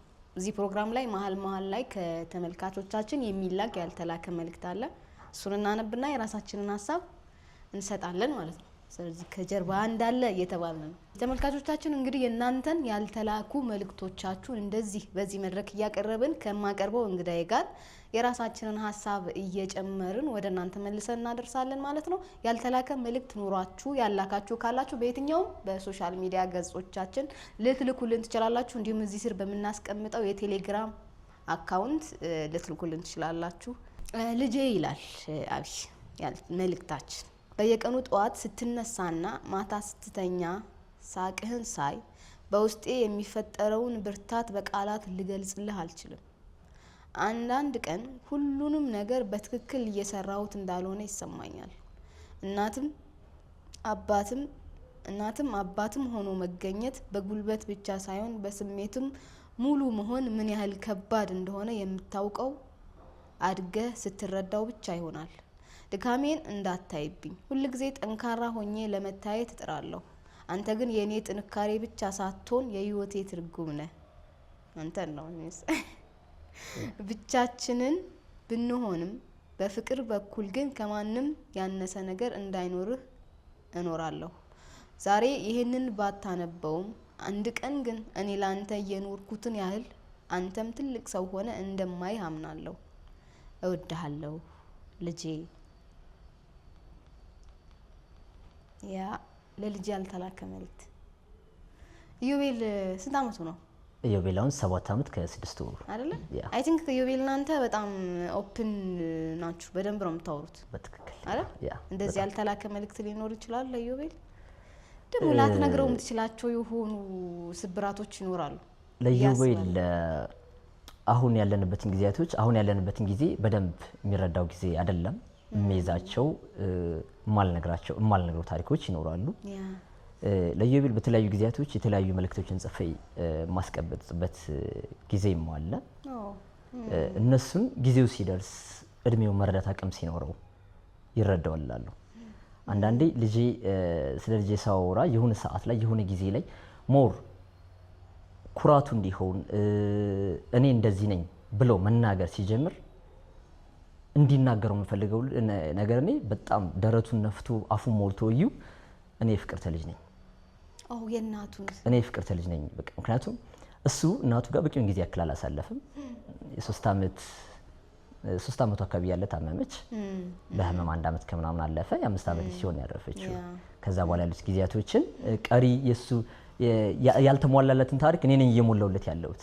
እንደዛ ነው እንደዚህ ነው እያልኩ ነው የነገርኩት ያለሁትና ስልኬ ላይ በተለያዩ ጊዜያቶች ላይ እየጻፍኩ ማስቀምጠው ታሪክ አለ። እንደውም አሁን እኛውን ታሪክ ስታነቢ ምንድነው ያስታወስኩት በፊት እንደዚህ ከህመም የሚባለው ነገር ሳይመጣ እሱን በተወለደ በአንድ ዓመት በምናምኑ አካባቢ እንደውም ጽፌ ያስቀመጥኩት የሆነ ማስታወሻ ነበረና እሱን ነው ያስታውስሽኝና ፕሮባብሊ ስልክ ቀይር ያለው ግን እዚህኛው ስልኬ ላይ ካለ ሀሳቡ ምንድነው በቃ እናቱ ስለ እናቱ ነው ያኔ የተጻፈው ምን አይነት ሴት እንደሆነች እንዲረዳ ነው። አሁን ላይ ያለው ነገር ላይ ያውቀው ይችላል። እናትነቱን ብቻ ነው የሚያውቀው። እናቴ ነች አንድ ዓመት ከምናምን ልጅ ነው በቃ እናቴ ነች የምትለውን ቃል ብቻ ነው የሚያውቀው። ነገር ግን ከእናትነቷ ጀርባ ያለው ጥንካሬ ከእናትነቷ ጀርባ ያለው ቤቱን እንደ ቤት ለማቆም የምትሄድበት ርቀት እኔንም እሱንም ኤቭሪዋንን የምትንከባከብበት ምን የምትልበት መንገድ ያንን ነገር ብትረዳው ብታውቀው በየጊዜው እየጻፍኩ ማስቀምጥለት ማስታወሻዎች አሉ። የሆነ ጊዜ ላይ አሁን ማንበብ ይችላል የማንበብ ችግር አይደለም፣ ግን በደንብ እስኪረዳው አንዳንድ ቃላቶች እስኪገቡ ድረስ የሚቀመጡለት የሚኖሩለት ነገር ይኖራልና ለልጄ ብዙ አስቤያቸው ይዣቸው ጽፌያቸው ግን ያላኩለት ያላስረዳሁት የተለያዩ ነገሮች አሉ። ይሄንን መልእክት የላከልን ሰው እንግዲህ ልጁን ለብቻው የሚያሳድግ አባት ነው አይደለ? አንዳንዴ ወንድ ስታሳድግ ደግሞ ፔንህን አታሳየውም፣ በትክክል ባህንም አታሳየውም በጭራሽ። ስታየው ግን ብዙ ነገር ነው የምታየው። እሱን ስኬታማ ለማድረግ እሱን የሆነ ቦታ እንዳደራህ እንደሆነ ነገር ነው የምትወስደውና ስለዚህ ይሄን መልእክት ለላከልን አባት የምትለው ነገር ካለ የሆነ ነገር በል። ይሄንን መልእክት ለላከው አባት አንተ ጀግና ሁን፣ ወንድ ሁን። በቃ የወንድነትን ኖሮ ሁላችንም እንዲሁ በተፈጥሮ ባዮሎጂካሊ ወንድ ልንሆን እንችላለን። አባት ስንሆን የበለጠ ወንድነታችን ይጎላል። ለብቻ የእናትንም የአባትንም ቦታ ሞልቶ ወንድ ልጅ ሊኖረው የሚችለውን አይነት የተለያዩ ህይወቶችን ከታድርጎ ትቶ ልጁን ይዞ ሲኖር ደግሞ ሌላ አይነት ነገር የሚፈልግ ነገር ነው የሚሆነው። ምክንያቱም ወንድ ልጅ በተፈጥሮ ስስ አይደለም ከሴት አንፃር፣ ሴቷ ነች ስሷ። ግን ያንን ፓርት ሁሉ ተለማምዶ ይዞ ነው ለልጁ የሚኖረውና በጣም ጀግንነት ያስፈልጋል። ከልጅ ፊት ችግር የሚባለውን ነገር ኑሮ ምን እንደሆነ በተወሰነ መጠን ሊያስረዳው ይችላል ከዓለም እንዳይርቅ ልጁ። ነገር ግን የራሱን ስብራት የራሱን ችግር በፍጹም ልጁ ምክንያቱም እሱ ለልጁ ሄሮ ጀግና ነው። አባቱ ጀግና ማን ነው ቢባል የኔ አባት ነው የሚለው። እያንዳንዱ ነገር ቢያስፈልግ የሆነ ነገር ቢሆን አባቴ እኮ ይሄንን ይችላል፣ አባቴ እኮ ይሄንን ያደርጋል ነው የሚለው እና ተስፋ ሳይቆርጥ ጠንክሮ ማሳደግ ነው። ከልጅ በለጠ ከልጅ የተለየ ምንም ነገር የለም። የመጨረሻ ሁሉም ዞሮ ለፍቶ ልፋቱ ድካም ሁሉም ነገር ለልጅ ነው የሚሆን። ይሄ ልጅህ ደግሞ አንድ ቀን ያድግና ሐሳብህን የሚጋራ ምን እናድርግ ምን ይሁን የሚለው ነው። የኔ ልጅ አላቅም የሱ ልጅ በምን አይነት እድሜ ላይ እንዳለ።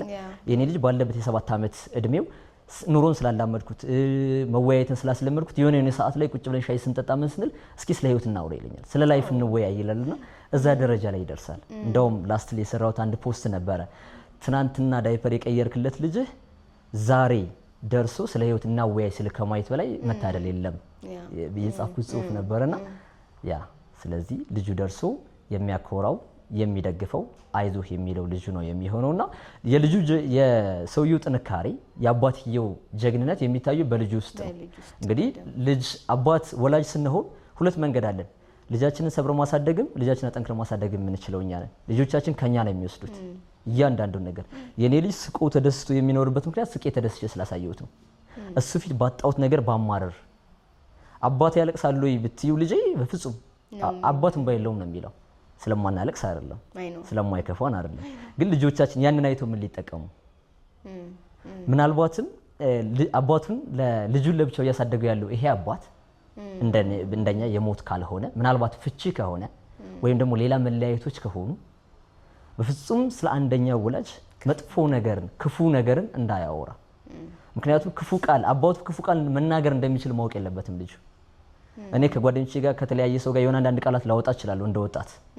ልጅ ግን ያኛውን ፎርሜን አያውቀውም፣ ያኛውን ገጽን አያውቀውም። ስለዚህ ይሄም አባት ልጁን እያሳደገ ያለው በፍቺ ወይም በመለያየት ከሆነ ስለ እናቱ ጥሩ ነገሮችን እየነገረ ባይሆንም እንኳን ታሪኩ ሌላ እንኳን ቢሆን ልጁ አድጎ በራሱ ፋይንድ አውት ማድረግ ይችላል፣ በራሱ ችግሮችን መረዳት ይችላልና ወንድም አለም በርታ ጠንክር እንላለን። ጎበዝ ናይስ። ወደ አንተ ጥያቄ እንመለስ። በዛች በህክምና ፕሮሰስ ውስጥ ባላችሁበት ሞመንት እንደ ባል እንዳልከው በጣም ጥሩ ቤተሰብ ያላት ሴት ናት፣ ውብ ነች፣ ቆንጆ ነች። አንተን መርጣ አንተ ጋር እንደመጣች ሚስት ስታያት በህመም ውስጥ ሆና ደን ልጅ አለ እንደ አባት ምን አይነት ስሜት ነው ያስተናገድከው? ምንድን ነበር? እውነት ተስፋ የቆረጥክበት ሞመንት ነበር? ያንን ሪል ስሜት ነው። ያ የህክምና ፕሮሰሱ በጣም ከባድ ጊዜያቶች ነበሩ። መጀመሪያ ላይ ጥቁር አንበሳ ለሰርጀሪ በገባንበት ጊዜ ላይ ሰርጀሪ ሰኞ ቀን ሊሰራላት እሁድ ቀን ኢዮቤል እናቴ እያለ ነበር መሄድ አለብኝ እያለ ነበር እና በጣም እሷም ልጄ ነው እያለች ያለችው እሱም እናቴ እያለ ነው። ግን ጥቁር አንበሳ በሆስፒታል ወስጄ ማሳየት ትንሽ ከብዶኝ ነበረ በጊዜው። ግን በኋላ ግን ልውሰደው ግን የተለያዩ ሪዝኖችን እሰጠዋለሁ። እዛ በወሰድኩበት ሰዓት ላይ ምንድነው በቃ ቢሮ ስራ ቦታ ቀይራ ነው ያልኩት። ስራ ቦታ ምክንያቱም የ3 ዓመት ልጅ ነው ታማለች፣ እንደዚሁና ሰርጀሪ ልትሆን ነው የሚሆን አይሆንም እና በቃ ስራ ቦታ ቀይራለች። ትንሽ ቢዚ ነች ማሚ፣ ግን ወስጄ ላሳይህ በቃ የተወሰነ ሰዓት ላይ የተወሰነ ደቂቃዎች ወስጄ አሳየሁት። ተጫወተ፣ ተመለሰ። እነዛ ሞመንቶች እሱ ፊት ለመሳቅ ምን ለማለት ምናምን እንሞክራለን። እሷም ፕሪቴንድ ያደረገች እያስመሰለች ነው እሱ እንዳይከፋው ምናምን። ግን እነዛ ጊዜያቶች ከባድ ጊዜያቶች ነበሩ። በተለይ ከዩ ጋር ያላትን ሁኔታ ነው ግንኙነቱ ነው ከሱ ጋር ያላት ሁኔታ ማሚ አይዞሽ የሚልበት እሷን የሚንከባከብበት እሷን ኮምፎርት ለመስጠት የሚሞክርበት መንገድ እነሱ ነገሮች በጣም ልብ የሚነኩ አይነት ነገሮች ናቸው። የህክምና ፕሮሰሱ በጣም ብዙ ሰው ሰፖርት አድርገውናል። በተለይ አይዞ ባዩ ብዙ ነበረ። ጓደኞቼ ያንዳንዱን ከበፊትም ጀምሮ ከልጅነት ጀምሮ አብሮ ያደጉኝ ጓደኞቼ ናቸው። በሰርጋችን ጊዜ የነበሩ በልጅ በክርስትና በእያንዳንዱ ነገር ውስጥ የነበሩ በህመማም ውስጥ የነበሩ ልጆች ናቸው እና በስነ ስርዓት በደንብ ነው ሰፖርት ያደረጓት። በብዙ ነገሮች ሰፖርት ተደርገናል። በዛ ጊዜ እኔ ህክምናው ከባድ ነው፣ በሽታው ከባድ ነው። ቢያንስ ግን ከኛ የሚሆነው ነገር አይቀርም። ከኛ የሚሆነው ነገር እየቀረ አይደለም። አንዳንዴ በዚህ ሂደት ውስጥ ሰው በሽታ ከብዶ ማሳከሚያ ቢያጣ፣ በሽታ ከብዶ የህክምና ፋሲሊቲውን ቢያጣ፣ እድሎችን ቢያጣ በጣም ልብ የሚሰብር ነገር ነው። እኛ ጋር እንደ እግዚአብሔር ፍቃድ ሆኖ የተለየ ነገር ኖሮን አይደለም፣ ግን እሷን ለማሳከም እግዚአብሔር ለኔም ጤና ሰጥቶኛል። በጣም እግዚአብሔርን ከማመሰግንበት ትልቁ ነገር ምንድነው እንደሷ ህመም በዛ ጊዜ ሁሌ ይጸልይ የነበረው ነገር የሷን ህክምና አንድ ደረጃ ላይ አንድ ነገር ላይ ሳላደርስ የሷን ህክምና ጨርሽ ይሁን ነገር ላይ እስክደርስ ድረስ እኔ እንዳታሳመመኝ ነው የምለው። እኔ ላይ አንድ ነገር እንዳይመጣ፣ ምክንያቱም እሷ በዛ ሁኔታ ሆና እኔ አንድ ነገር ብሆን ሁሉ ነገር ነው የሚበላሸውና እግዚአብሔር ያንን ጊዜም ሰጠን። ብሬን ነው ጭንቅላትም ስለሆነ ብዙ ነገሮቿን አፌክት ያደርጋታል። አንዳንዴ ሆድ የሚብሳት ጊዜ አለ። ሁሉ ነገር በተሟላበት ሁኔታ አንደኛ ቤተሰቦቼን ሁሉ ሰው እንደዛ ሲሆንላት ሁሉ ሰው ሲረባረብ ጓደኞቿ፣ የኔ ጓደኞች፣ ቤተሰቦቼ ሁሉ ሰው እንደዛ በሚሆንበት ሰዓት ትንሽ ስሜት ነገር አስቸገርኳቸው፣ እንትን አልኳቸው። እሷ ብንነግራት ታውቀዋለች ለቤተሰቦቿ ያለን ፍቅር፣ ለእኛ ቤተሰቦቿ ለእሷ ያለን ፍቅር እያንዳንዱ ነገር ትረዳዋለች፣ ታውቀዋለች። ግን ስትያዥ ደግሞ ያንን ላታስቢ ትችያለሽ። ሰው አስቸገርኩ ትያለሽ። ደህና ሆና ወጣ ነበር? አዎ የመጀመሪያው ሰርጀሪ ከተሰራ በኋላ እያንዳንዱን ነገር ይሄ ከሰርጀሪው በኋላ ጨረሩንም ኬሞን ከጨረሰች በኋላ ኦልሞስት 1 ዓመት ያክል የህክምና ከፍጀ በኋላ በቃ ክሊር ስካን ነው፣ ከዚህ በኋላ ጤነኛ ነሽ፣ በአመት አንድ እየመጣሽ ቼክአፕ ብቻ ትደረጊያለሽ የሚል ነበር ከዶክተሯ ትዕዛዝ ተሰጥቶ ነው የነበረው እና በጣም ደስተኛ ሆነች። በቃ ዳነች ነው በቤተሰቡ በሙሉ በቃ ዳነች ነው የነበረው።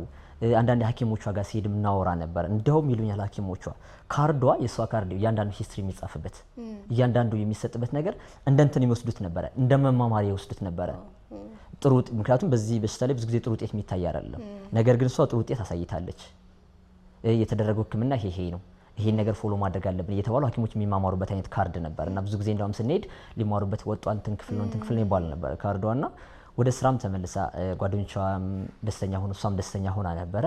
ያው ሙሉ በሙሉ ወደ ስራ መመለስ ሳይሆን ስራ ቦታ እየሄደች እየደረሰች መመለስ፣ እህቶቿ ጋር እየሄደች ያው እንደዛ ነገሮች ነው የነበሩት።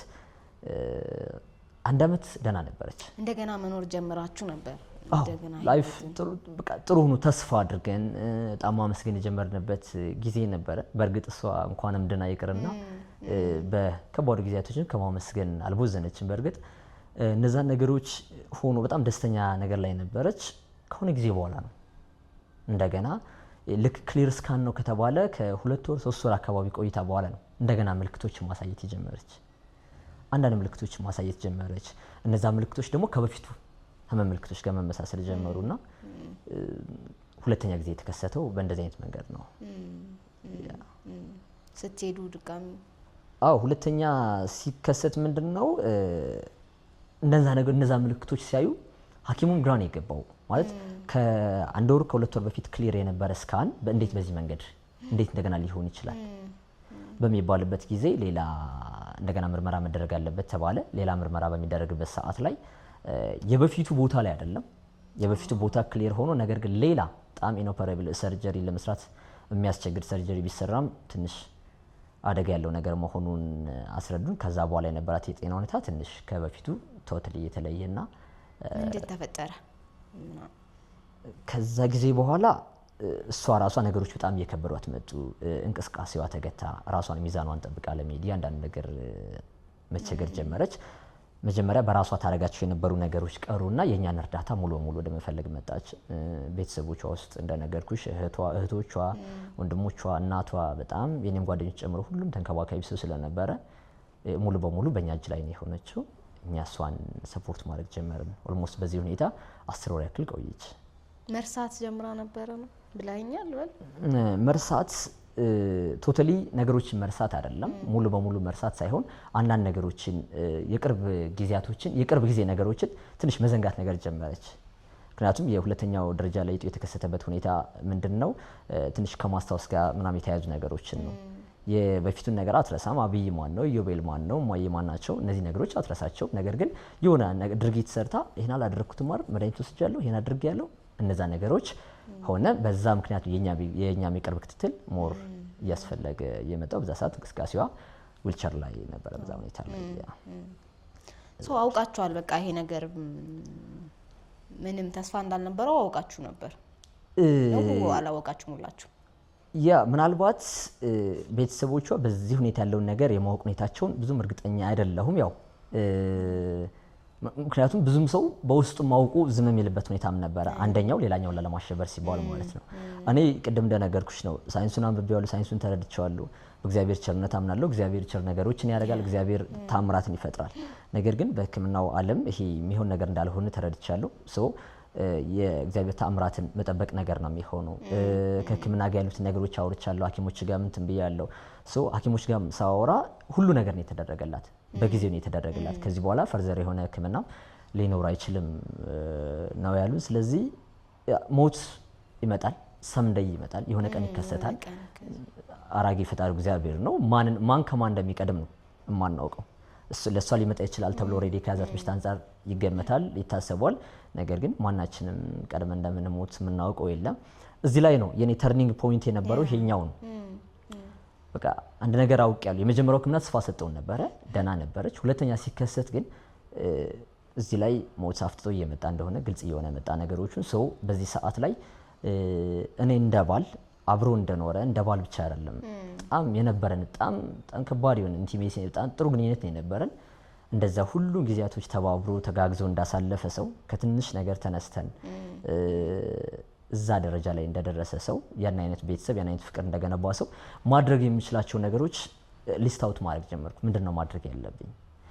ተመሳሳይ በሽታ ካላችሁ ሰዎች ጋር ወርልድ ዋይድ ያሉ ሰዎች አሉ። ፌስቡክ ነው በብዛት ያለውና ፌስቡክ ግሩፖች አሉ። እንደዚህ አይነት በሽታ ያለበት የቤተሰብ አስተማሚዎች፣ ታማሚዎች እነሱ ጋር ኮሚኒኬት ማድረግ ጀመርኩ። ባለቤቴ በእነዚህ አይነት ሁኔታ ላይ ነው ያለችው። የ4 ዓመት ልጅ አለኝ። በዛ ሰዓት 4 ዓመት ነው የነበረው እዩና ምን ማድረግ ነው የሚኖርብኝ? ከነሱ ልምድ መውሰድ ጀመርኩ። ቪዲዮዎችን ማየት ጀመርኩ። ፎቶዎችን ማየት ጀመርኩ። ሁሉም የነገሩኝ ነገር ምንድነው በቃ የእሱን ስነ ልቦና በደንብ ጠብቄ ማሳደግ እንዳለብኝ፣ ነገሮችን ማዘጋጀት እንዳለብኝ ከነሱ ጋር በጣም ክሉ መውሰድ ጀመርኩ። ነገሮችን በደንብ መረዳት ጀመርኩ። ልጄ እናቱ የምትለየው ከሆነ ቢያንስ እየተዘጋጀ መምጣት አለበት። አንድ የ5 የ6 ዓመት ልጅ ሞት አት ኤኒ ታይም ቢከሰት መረበሽ የለበትም። ይረበሻል፣ ይከፋዋል ምናምን። አትሊስት ግን መጠኑ ዲግሪው መቀነስ አለበት።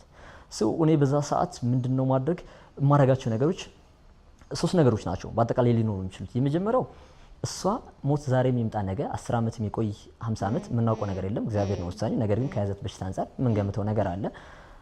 እስከ መጨረሻው ሰዓት ድረስ እንክብካቤ ሊለያት አይገባም። የሕክምናም እንክብካቤ ይሁን የጸሎት ጸበል፣ እያንዳንዱ ነገር ጸሎት የተደረገላት ነው። በየጊዜው ጸበል የተጠመቀች ነው። ሕክምናዋ እያንዳንዱ ሕክምና አለ። በየጊዜው መውሰድ ያለባት መድኃኒት እየወሰደች ነው እስከ መጨረሻው ድረስ እስከ መጨረሻ እስትንፋሷ ድረስ ለእሷ መደረግ ያለበት ነገር መደረግ አለበት። ነገ ሞት ተብሎ የሚሆን ነገር አይደለም። ሁለተኛው ልጄን ማዘጋጀት ነው። እዩን ማዘጋጀት አለ። ምንድን እያደረግክ ነው? እዩን ያዘጋጃል። ያ እዩን ስለ ሞት መንገር አለብኝ። ሞት ጨለማ እንዳልሆነ፣ ሞት የሚያስፈራ ነገር እንዳልሆነ ለልጄ መንገር ነበረብኝ። በተለያዩ ሁኔታዎች ስለ ሞት ማስረዳት ጀመርኩ። የሰው ልጅ እግዚአብሔር የሰው ልጅ ሲፈጥረው ህይወት ያለው ነገር በሙሉ ይሞታል። እኔ ሞታለሁ፣ አንተ ትሞታለህ፣ ማሚ ትሞታለች እና ሞት ማለት እግዚአብሔር ጋር መሄድ ነው። አሁን ዛሬ ድረስ ኢዮቤል ዛሬ አሁን የ7 ዓመት ልጅ ሆኗል። ከዛ ጊዜ ባለፈ በተሻለ ነገሮችን አውቀዋለሁ አሁንና አሁን ድረስ ኢዮቤል ሞት ምንድን ነው ብትይ ሞት እግዚአብሔር ጋር መሄድ ነው። ያን ነገር እየነገርኩኝ ያሳደጉት እግዚአብሔር ሰዎችን ሲወዳቸው መልካም ሰዎችን ሲወድ እኔ ጋር ኑሩ ነው የሚላቸው ነው የምለው ለሱ። በቃ ከምድር ይልቅ እኔ ጋር ኑና እኔ ጋር አገልግሉ፣ እኔ ጋር ዘምሩ፣ እኔ ጋር አስቀድሱ፣ እኔ ጋር ጹሙ፣ እኔ ጋር እኔ ላስተምራቸው፣ ዙሪያዬ ላይ ሁኑ። ምክንያቱም በዛ ሰዓት ለአንድ የ4 ዓመት ልጅ ኮምፎርት መፍጠሪያ ዘዴ ይሄ ነው ሊሆን የሚችለው። ያገኘሁት ዘዴም ይሄኛው ነበረ። እነዚህ ነገሮች እየነገርኩ በቃ ሰው ለቅሶ ድንኳን ምናምን ስናይ በመንገድ ስናልፍ ምናምን እግዚአብሔር ጋር ሰው ሂዶ ነው ይለኛል። አዎ እግዚአብሔር ጋር ሰው ሂዶ ነው። ለምንድነው የሚያለቅሱ ሰዎች ብሎ ጠይቆኝ ያውቃል። ሰው እግዚአብሔር ጋር ሲሄድ ለምንድነው ሰዎች የሚያለቅሱ ብሎኝ ያውቃል። እዩ ነው ጸሎት የተደረገለት ነው። እግዚአብሔር ምድር ላይ የነበረችውን ህይወት ሰማይ ላይ በደስታ እንዲቀበላት እና አሁን ላይ እዩ ሞት ምንድነው በትዩ ምንድነው የሚለው በቃ ሞት እግዚአብሔር ጥሩ ሰዎችን ከኔ ጋር ኑሩ ብሎ ገነት ላይ በሰላም መኖር ነው። ይሄ ነገር ለሱ ማሚ ከሞተች በኋላ ኮምፎርት ነው የሰጠው። ማለት በቃ እናቴ አልተጎዳችም፣ እናቴ ጥሩ ሰው ስለነበረች ነው እዛ ሄደችው የሚለውን ግንዛቤ ነው ያዘው። አሁን ድረስ እዩ የሚያምነው ይሄ ነው። ያ ነገር የምንጠቀመው አሁን ድረስ ሲያወራ በደስታ ነው የሚያወራው። ሰው የሞተች ቀን ምንድነው የተደረገው? አርብ ቀን ነበር ያረፈችውና ቅዳሜ ቀብሩን እንዳይደነግጡ ህፃናትም ሌሎች የሚያክስ ያጎቱ ልጆች ስላሉ እንዳይደነግጡ እንዳያዩ ብለን ያው ሌላ ቦታ ነበር ያቆየናቸው። ቅዳሜ ቀን ቀብር ከሆነ በኋላ ቅዳሜ ዕለት ማታ አብሬው አድሬ እሁድ ጠዋት ላይ ነገርኩትኝ። እኔና ማሚ ትናንትና ጸበል ሄደን እንደነበር ታውቃለህ አልኩት። ጥቁር አንበሳ ነበር ያረፈችው እና ጸበል ናቸው ብሎ ነበር የነገሩት። እናቴስ አባቴ ሲላቸው ጸበል ናቸው ብሎ ነበር የነገሩት እና ትናንትና ጸበል እንደነበር ታውቃለህ። አዎ ከዛ እግዚአብሔር መጣ። ማሚን እፈልጋታለሁ ከኔ ጋር መኖር አለባት ብሏል። ታውቃለህ መከልከል አንችልም፣ ሁላችንም የእግዚአብሔር ነን። አዎ አለኝ። ስለዚህ ማሚ ከዚህ በኋላ እኛ ቤትም እነማየ ቤትም ሌላም ቦታ እንዳትፈልጋት እግዚአብሔር ጋር ነው ያለችው። እኛ እንጂ ወደሷ የምንሄድ ሰው ወደኛ አትመጣም። ምክንያቱም ግልጹ መነገር አለበት። አንደኛ እያዘጋጀሁት ነው የቆየሁት፣ ድንገት አይደለም ይሄ ነገር የተነገረው። እሺ ነው ያለ። በቃ ከዛ በኋላ እዩ ነገሮችን እያስተካከለ በቃ እንትን እያለ መጣ። አክሴፕት እያደረጋቸው መጣ፣ እየተቀበላቸው መጣ። ብቻ አሁንም ድረስ እሱ እያለች ፔኗን ስቃይዋን የማየት እንትን ነበረው። በአጋጣሚ የእሱ ሕክምና እያንዳንዱ ነገር ቶሎ ስለደረስን ፔኑ ብዙ ከባድ አልነበረም። የመጀመሪያዎቹ ጊዜያት ሰርጀሪ እስኪሰራላት ለ2 ቀናት ያክል እሱም ሆስፒታል ሆነ በጣም ኃይለኛ ራስ ምታት ነበረው። እነዛ ቶሎ ነው ኮንትሮል የተደረጉት። ቶሎ ሕክምና መውሰዳችን ሐኪሞችም እንደዛ ነው የሚሉት። ቶሎ ሕክምና ማምጣታችሁ እያንዳንዱን ፕሮሰስ በስነ ስርዓት መሄዷ ፔኗን ቀንሶታል ነው የሚሉት። ሰርጀሪም ከሰራ በኋላ ሰርጀሪው ፔን አልነበረውም፣ የሄዷ ምናምን ፔን አልነበረውም። አልፎ አልፎ ሲጀር የሚሉት የሚያንቀጠቅጥ ነገር አለ። ባይ ቻንስ እሱን እዩ ብዙ አላየውም እሱን አጋጣሚም እና ከሰርጀሪም በኋላ ቤት ከመጣች በኋላ ሁለተኛ ኢቭን በሽታዋ በሚከሰትበት ሰዓት ላይ ያው ትንሽ ያሉት የሞተር ስኪሎቿ ከመቸገር ውጪ ፔን በጣም የሚጠዘጥዝ የሚያቃጥል የሚያስብላይት በሽታ ህመም አልነበረም እና እነዛን ነገሮች አላየም። ብቻ ግን ያው ይረዳዋል እሱ ዊልቸር ላይ መሆኗ መንቀሳቀስ አለመቻል እንደሆነ እነዛን ነገሮች ያያል እና እነዛ ቪዲዮዎች ፎቶ ቪዲዮዎች አሁንም አሉት ያያቸዋል። በሆነ አጋጣሚ ያሳየዋለሁኝ በቃ እንደዛም ሆና እያውን ከዛ ደስታ ፍቅር ነው ያየበት። እንደዛም ሆና በቃ ጉልበቷ ላይ አቅፋው እንደዚህ በዊልቸር ላይ ሆና እነሱ ነገሮች ነው ያሉትና እዩ በዛም ያው ሃፒ ነው ላይ ብዙ ስቃይዋን ብዙ አላየው። አንዳንዴ በምታለቅስበት ሰዓት ላይ በሆነ ምክንያት የምታለቅሰው ድንገት ያው ይከፋ የለ በዛ ሰበብ የምታለቅስበት ሰዓት ላይ እኔ እዩን ቀድሜ የነገርኩት ነገር አለ። ለዩ ለቅሶ ሰው ሳይመታ ምን ሳይል ለቅሶ አሁን ድረስ አድርጎ የሚያስበው ለሱ ጸሎት ነው። በቃ ለቅሶ የሆነ ሰው እንዲህ ትልቅ ሰው ሲያለቅስ ካየ ጸሎት ነው ለዮቤል። ምንድነው እሷ ለእግዚአብሔር ጸሎት እያደረገች ነው። በቃ ቤተሰቦችን ጠብቅልኝ፣ እንደዚህ አድርግልኝ፣ ጤና ይስጠኝ እያለች ነው። ሰው በምታለቅስበት ጊዜ አይዞሽ ምናምን ይላል።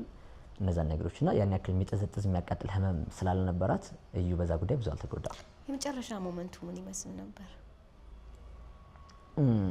መጨረሻ ሞመንቷ የሁለት ቀን አንድ ቀን ነገር ሲቀራት ትንሽ ነገሮቹ ከበፊቱ የተለዩ እየሆኑ መጥተዋል። ትንሽ መድከም ምናምን ነገሮች መጡ። ሰላ ብላ ፈጥና ታደርጋቸው የነበሩ ነገሮች ቀነስ እያሉ መምጣት ጀመሩ። ፋይናሊ አርብ ቀን ነበር ብዬሻለሁና አርብ ጠዋት ላይ በሌሊት ላይ ወደ ሐኪም ቤት መሄድ አለብን። ትንሽ ነገሮች በጣም ዝግት እያሉ ሲመጡ መናገር ምናምን ነገሮች ሲያቀታት ወደ ሐኪም ቤት እንሂድ ተባለ።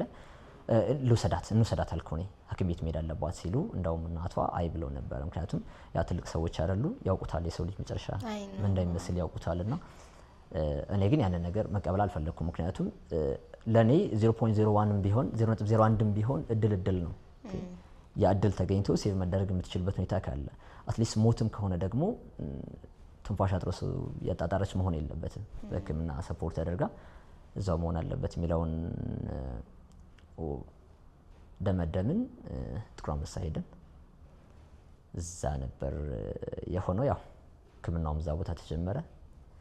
ፋይናሊም እዛ ቦታውን የሆነው እዛ ጋር የነበረው ነገር ያ ከዛሬው ባለ ታሪካችን ጋር ቆንጆ ቆይታ እያደረግን እንገኛለን። እንዲሁም ይሄንን የሚመስልና የተለያዩ ታሪኮች ወደ እናንተ እንዲደርሳችሁ ከፈለጋችሁ ይሄን የኔ ድርሻ ዩቲዩብ ቻናል ሰብስክራይብ በማድረግ ቤተሰብ ይሁኑ። እና ግቢ ውስጥ መጀመሪያ በፌስቡክ ሃይ እንዳለች ነው የተጀመረው መጀናጀኑ ወይስ ያ ቅድም ከሃይ እስከ ጉድባይ በሚለው ጽሁፍ ያ ሃይ እንግዲህ የ18 ዓመቴ ልደቴ ዕለት ነው ይሄ መልእክት የተጻፈው። 18 ዓመት ዩኒቨርሲቲ ስገባ የመጀመሪያ እዛ ውስጥ ገብቼ 18 ዓመት የሞላኝና ፌስቡክ ጓደኛሞች ከሆነ በኋላ ሰምባዲስ በርዝዴይ ምናምን እያለ ኖቲፋይ ያደርጋል አይደለ? በዛ መንገድ ይመስለኛል ያው እንትና ልደት ነው ሲል አብይ ማን እንደሆነ አታውቅም። በዛ ሰዓት ግን ያው እሷ ሃፒ በርዝዴይ ብላ ጽፏልኝ ነበረ። ይሄ የሆነው ጥቅምት ላይ ነው። ጥቅምት ወዲያው እንደገባው ዩኒቨርሲቲ እንደገባን ነው ልደቴ የነበረውና ጥቅምት ላይ የተላከውን በዛ ሰዓት ያው ትንሿ ስልክ ነው የምትኖረን። ኮምፒውተር ላይ ነው ኮምፒውተር ቤት ሄደን ነው 2004 ኮምፒውተር ላይ ሄደን ነው ፌስቡክ የምንከፍተው። ከዛም ደግሞ የኮምፒውተር አክሰስ ስናገኝ ላይብረሪ ምናምን ውስጥ ነው ፌስቡክ የምንጠቀመውና ያችን አጋጣሚ ካላገኘው እኔም ለመመለስ አልችልምና እንግዲህ እሷ ጥቅምት ላይ የተላከው መልእክት እኔ መልሽ ያየሁት ሚያዚያ ምናምን አካባቢ ነው። እንግዲህ በመካከል 5 ወር 6 ወር አልፎ ነገር ነው ያየሁትኝና ሳይ እሺ ታንኪዩ ምናምን ብዬ ጻፍኩኝ። ከዛ አንዳንድ ወሬዎች ጨዋታዎች ምናምን ተጀመሩ። ያን እዛው ግቢ ጎንደር ዩኒቨርሲቲ ሁለት ተያያዥ ግቢ ያለውና ማራኪና ቴዎድሮስ ይባሉ። እኔ ላይ ነኝ ማራኪ፣ እሷ ታች ቴዎድሮስ ነችና ሶሻል እና ናቹራል ሳይንስ ተማሪዎች ነን። ከዛ እዚህ ግቢ ነሽ ምናምን የተባባለን እዛ ግቢ እንደሆነች ያውቀናል። ከዛ ሚያዚያ ነው ብዬሻለሁ መጻጻፍ የጀመርነው። በሳምንት አንዴ በሁለት ሳምንት አንዴ ነው ኮምፒውተር ልናገኘው የምንችለው። የነበረችን ስልክ የኔ ስልክ ትንሽ ስለነበረች ፌስቡክ ስለማትሰራ ማለት ነው። ደን ያን አመት እሷ ተመርቃ ወጣች። እዛው በአካል አልተያየንም። ጽሁፋችንም ያን ያክል አላጠናከር ነው። ከዛ እዚህ አዲስ አበባ ከመጣች በኋላ እዛው ጎንደር ሁኚ ማለት ነው ጽሁፋችን ቀጠለ። ስናወራ በሀሳቦች ላይ ስንወያይ እሷ ምን አለችኝ? ባለትዳር ነኝ አለችኝ። እኔ ባለትዳር ነኝ አለችኝ። ይሁን ባለትዳር የምትሆኝ ያው እናወራለን። አንድ ሰው ባለትዳር ሴትን በምን መንገድ ማውራት እንዳለበት ያው ኦብቪየስሊ የታወቀ ነገር ነው። በጣም በክብር በተሞላበት እንዲህ ወጣት የሆኑ ነገሮች ልናወራ እንችል። በጣም ሊሚትድ ሆኜ ነው ነገሮችን ማወራው። ማልነካቸው ቶፒኮች ማልነካቸው ኤሪያዎች አሉ። ባለትዳር ሴት ነች ከነ ክብሯ ለማውራት በሀሳቦች ላይ እናወራለን። እንደዛ ሆነ እንደዚህ ሆነ ምናምን እያልኩ የቀን ውሎ እነግራታለሁ። ኢቭን እዛ ግቢ ውስጥ ወክ ሳረግ ሴቶች ጋር ሆነ የሆነ ሰው ጋር ሻይ ቡና ስል ዛሬ የሆነች ልጅ ጋር እንደዚህ ሻይ ቡና አልኩኝ፣ ዛሬ እንደዛ አልኩኝ፣ ዛሬ እንደዚህ ወጣን፣ ዛሬ እንደዚህ ተዝናናን ማለት እያንዳንዱ ነገር እሷ ጽፍላታለሁ። እሷ ያው ባለትዳር እንደሆነች ስለማውቅ አብዛኛውን ወሬ የማወራው እኔ ነኝ። እሷ ቁጥብ ብላ የሆነ ሀሳቦች አስተያየቶች ምናምን ነው የምትሰጥ። እንደዚህ አታርግ፣ እንደዚህ አታርግ፣ እንደዚህ አርግ፣ እንደዚህ አታርግ። እያንዳንዱ ነገር ነው ነግራት የነበረው። እስከዛ በሁለተኛው ዓመት እኔም የተሻለች ስልክ ስለያዝኩኝ ስልክ መስራት ስለምትችል ጽሁፋችን በቃ ዴይሊ እስከ ምሽት ድረስ ምናምን ሆነ። እነዛ ጊዜያቶች አሉ። በቃ የሁለተኛ ዓመት ላይም እንደዛ፣ ሶስተኛ ዓመትም እንደዛው፣ አራተኛ ዓመትም እንደዛው። በቃ 3 ዓመት ከምናምን አካባቢ ኦልሞስት ተጻጻፍን። እሷ አዲስ አበባ ነች፣ እኔ እዛው ጎንደር ነኝ። እንደዛ ተጻጻፍን። ደን መጨረሻ ላይ ወደዚህ መምጣት ነበረብኝ። አዲስ አበባ እየነገርኳት ነው እና ኢቭን ስልክ ተደዋውለን አናውቅም። ስልክ በፍጹም አንድም ቀን ድምጿን ሰምቼው አላውቅም። ምክንያቱም በእኔ ሳቢ ለባለትዳር ሴት ለምን ደውላለሁ? ለምን ብዬ ደውላለሁ? ሀሳብ ነው እየተወያየን ያለ ነው፣ ሀሳብን ነው የምናወራው። ግን ስሜት አልነበረም በዛ ጊዜ ላይ። ምክንያቱም እኔ ባለትዳር ሴት ስትባል ከበፊትም ጀምሮ እንግዲህ ያሳደገኝ ማህበረሰብም ይሆናል በጣም አለ የምንሰጠው ሪስፔክት አለ። ላፊ ማውራትም ምንም ማለትም ያው አግባብም አይደለም ብለን ስለምናስብና ደን እኔ እዚህ አዲስ አበባ መጣሁኝ። አዲስ አበባ ስመጣ እየነገርኳት ነው በቃ ልመጣም እየመጣሁ ነው መጥቻለሁ ምናምን አልኳትኝ። ከዛ የሆነ ጊዜ ላይ እሷ እንትን አለችኝ። አዎ ዋሽቻለሁ፣ ባለትዳር አይደለሁም አለችኝ። እንደዚህ ያለችበት ምክንያት ምንድነው? መጀመሪያ ላይ ያው ፌስቡክ ያው መጀናጀኑ ምን ያሉን ቃላቶች መጻጻፉ ምናምን አለ አይደል? ከዛ መንገድ ራሷን ፕሮቴክት ማድረጊያ መንገዷ ነበረ መጀመሪያ ላይ። በዛው ዘለቀ። እኔም ከመስመሬ አላለፍኩም። ደን እዚህ አዲስ አበባ ከመጣሁ በኋላ ነገረችኝ ባለትዳር አይደለሁም ስትለኝ እንገናኝ የሚለው ሀሳብ መጣ። ከዛ በኋላ ባለትዳር ነኝ ብትለኝ ኖሮ የመገናኘት ሀሳቡም አይመጣም ነበረ። ሰው ባለትዳር ሴት ለምን አገኛለሁ ወደሚለው እንትን እላለሁ። ደን ዋሽቻለሁ፣ ምኖረው ቤተሰቦቼ ጋር ነው፣ ትዳርም የለኝም፣ ቦይፍሬንድም በቃ ምንም አይነት ሁኔታ ላይ አይደለሁም አለች። ኦኬ ተገናኘን። ስናወራ ስንል ነገሮችን እያስተካከልናቸው አንደኛ እኔና እሷ የተውቁን ጊዜ ስለገፋ ነው ኦልሬዲ ስለኖርን። አንደኛ እዚች ሴት ጋር ምንም ጥቅም አላገኝም እኔ ሴንስ ምንም ጾታዊ ነገር እንደማይኖረኝ ስላወኩኝ ለሷ ልዋሻት፣ ለሷ ልደብቃት፣ ላስመስል የምችልበት ምንም መንገድ የለም። እሷም ይሄንን ተረድተዋለች። ስለዚህ ያላወቀችኝ ፓርቲ የለም። በደንብ ያወቀችኝ ሴት ነች። አስተሳሰቧ፣ አመለካከቷ ምን እንደሚመስል እኔ ባለትዳርም ሆና ነች ብዬ አስቤ ተረድቻለሁ። እዚህ ከመጣን በኋላ በቃ ትንሽ ነው ግንኙነቱን በቃ ስም ሰጠ ነው ስም ተሰጠው እንጂ ኦሬዲ እንደሌላው ሰው ለትውውቄን ያክል ጊዜ ፈጀው ምናምን ጓደኛሞች ነው። ኦሬዲ ተዋውቀን ነገሮችን ጨርሰናቸው ነበረ።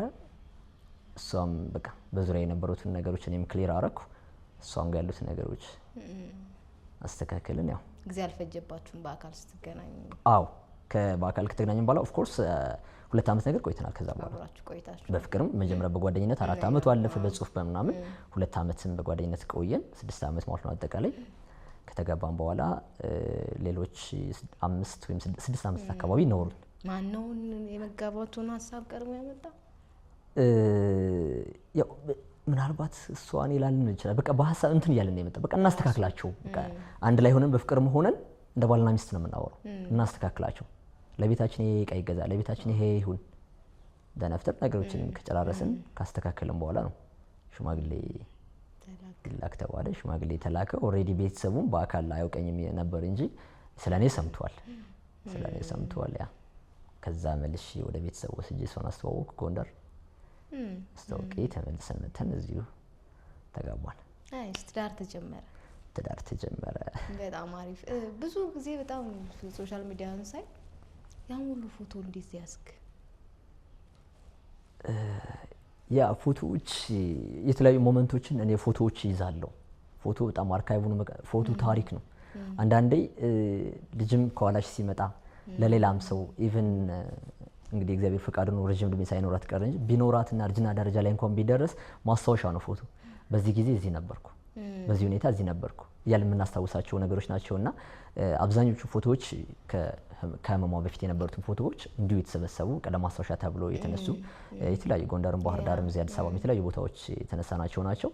ከህመሟ በኋላ ደግሞ ፐርፐዝሊም ደግሞ ለዮቤል የማስብበት ጊዜያቶች ነበሩ። ምክንያቱም ይሄ ልጅ የ4 ዓመት ልጅ ነው። ሚሞሪው እየጠፋ ሊመጣ ይችላል፣ ምስሏ እየጠፋበት ሊመጣ ይችላል።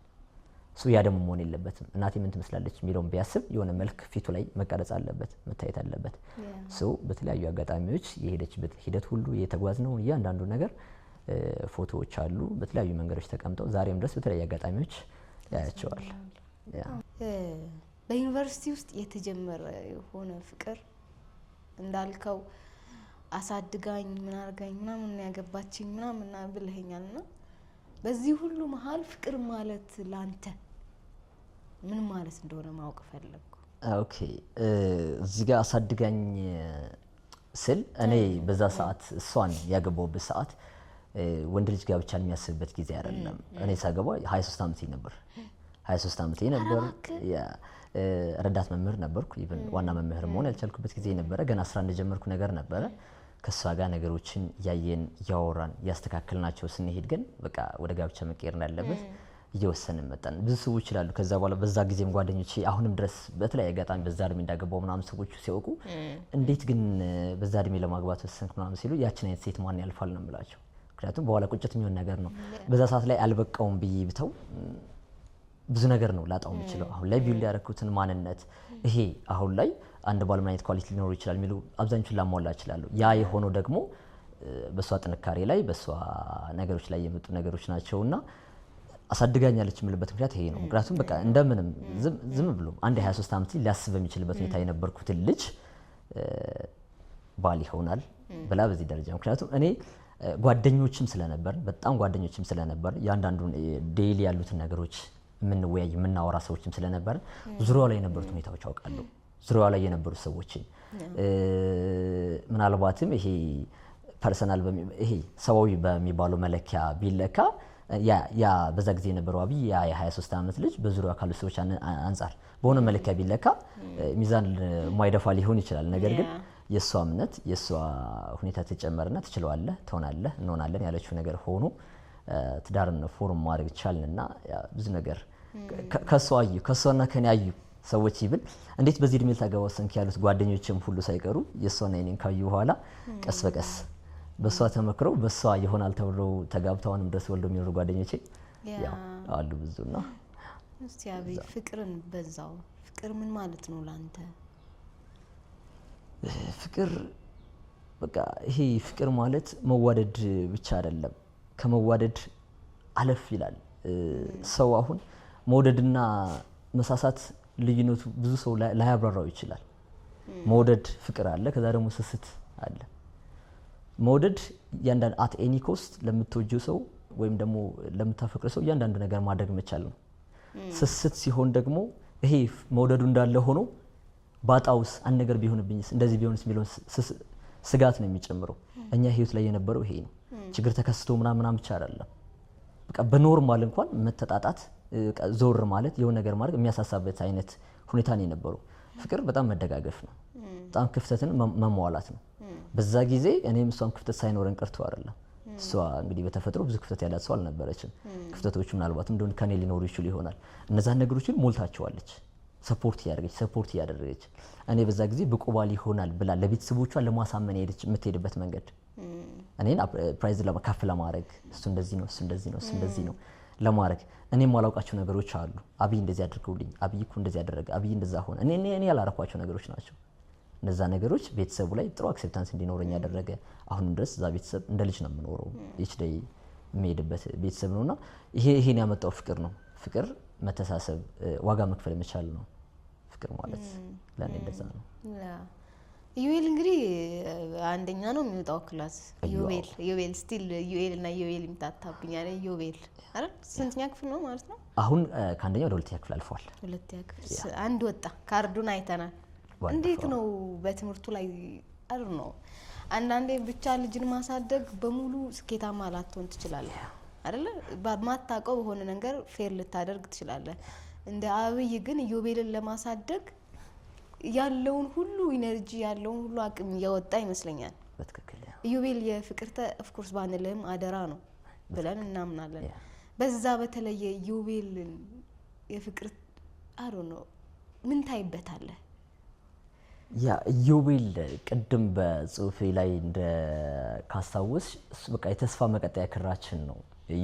ተስፋ መቀጠያ ክር ስንል ሊቆም የነበረውን መቆም ማለት ህይወት መጥፋት አይደለም። ህይወት ግን ያላግባብም ከሄደ እንደቆመ ነው የሚቆጠረው፣ እንደባከነ ነው የሚቆጠረው። ያን ከመባከን ያተረፈኝ ልጅ ነው። ያንን ያ ህይወት ከሚባክን ምክንያቱም ከነበረኝ ፍቅር ከነበረኝ ቤተሰብ ከነበረኝ ሁኔታ አንፃር ህይወት ጥሩ ላይሆን ይችላል። ከዛ በኋላ ያሉት ተስፋ መቁረጦች ሊመጡ ይችላሉ። ነገር ግን በዚህ መሀል እሱ አለ አለ ሰው መጠንከር ያለበት ያንዳንዱ ዋጋ መከፈል ያለበት ደስተኛ ሆኖ መኖር ያለበት ልጅ ነው። እንዳልሽው ያደራ ልጅ ስለሆነ ብቻ አይደለም የሷ አደራነቱ እንዳለ ሆኖ የኔንም ህይወት እያኖረ ያለው ጋይድ እያደረገው ያለው እሱ ነው። ምክንያቱም ዩኤል ባይኖር በዚህ መንገድ አልነበርንም። ትምህርቱ በጣም ከነጋ ቅርብ ክትትል ነው ያለን። እያንዳንዱን ቀን ዩኤል ከጧት ጀምሮ ትምህርት ቤት ከሄደበት ሰዓት ጀምሮ ማታ እኔ ስራ ምሽቼ ነው የምገባውና 2-3 ስራዎች ነው የምሰራው። እነዛን ስራዎች ጨርሼ ማታ እሱ ጋር ተቀምጠን ሁሌ ኢንተርቪው አይነት ቃለ መጠይቅ አድርገን ነው የምንተኛው።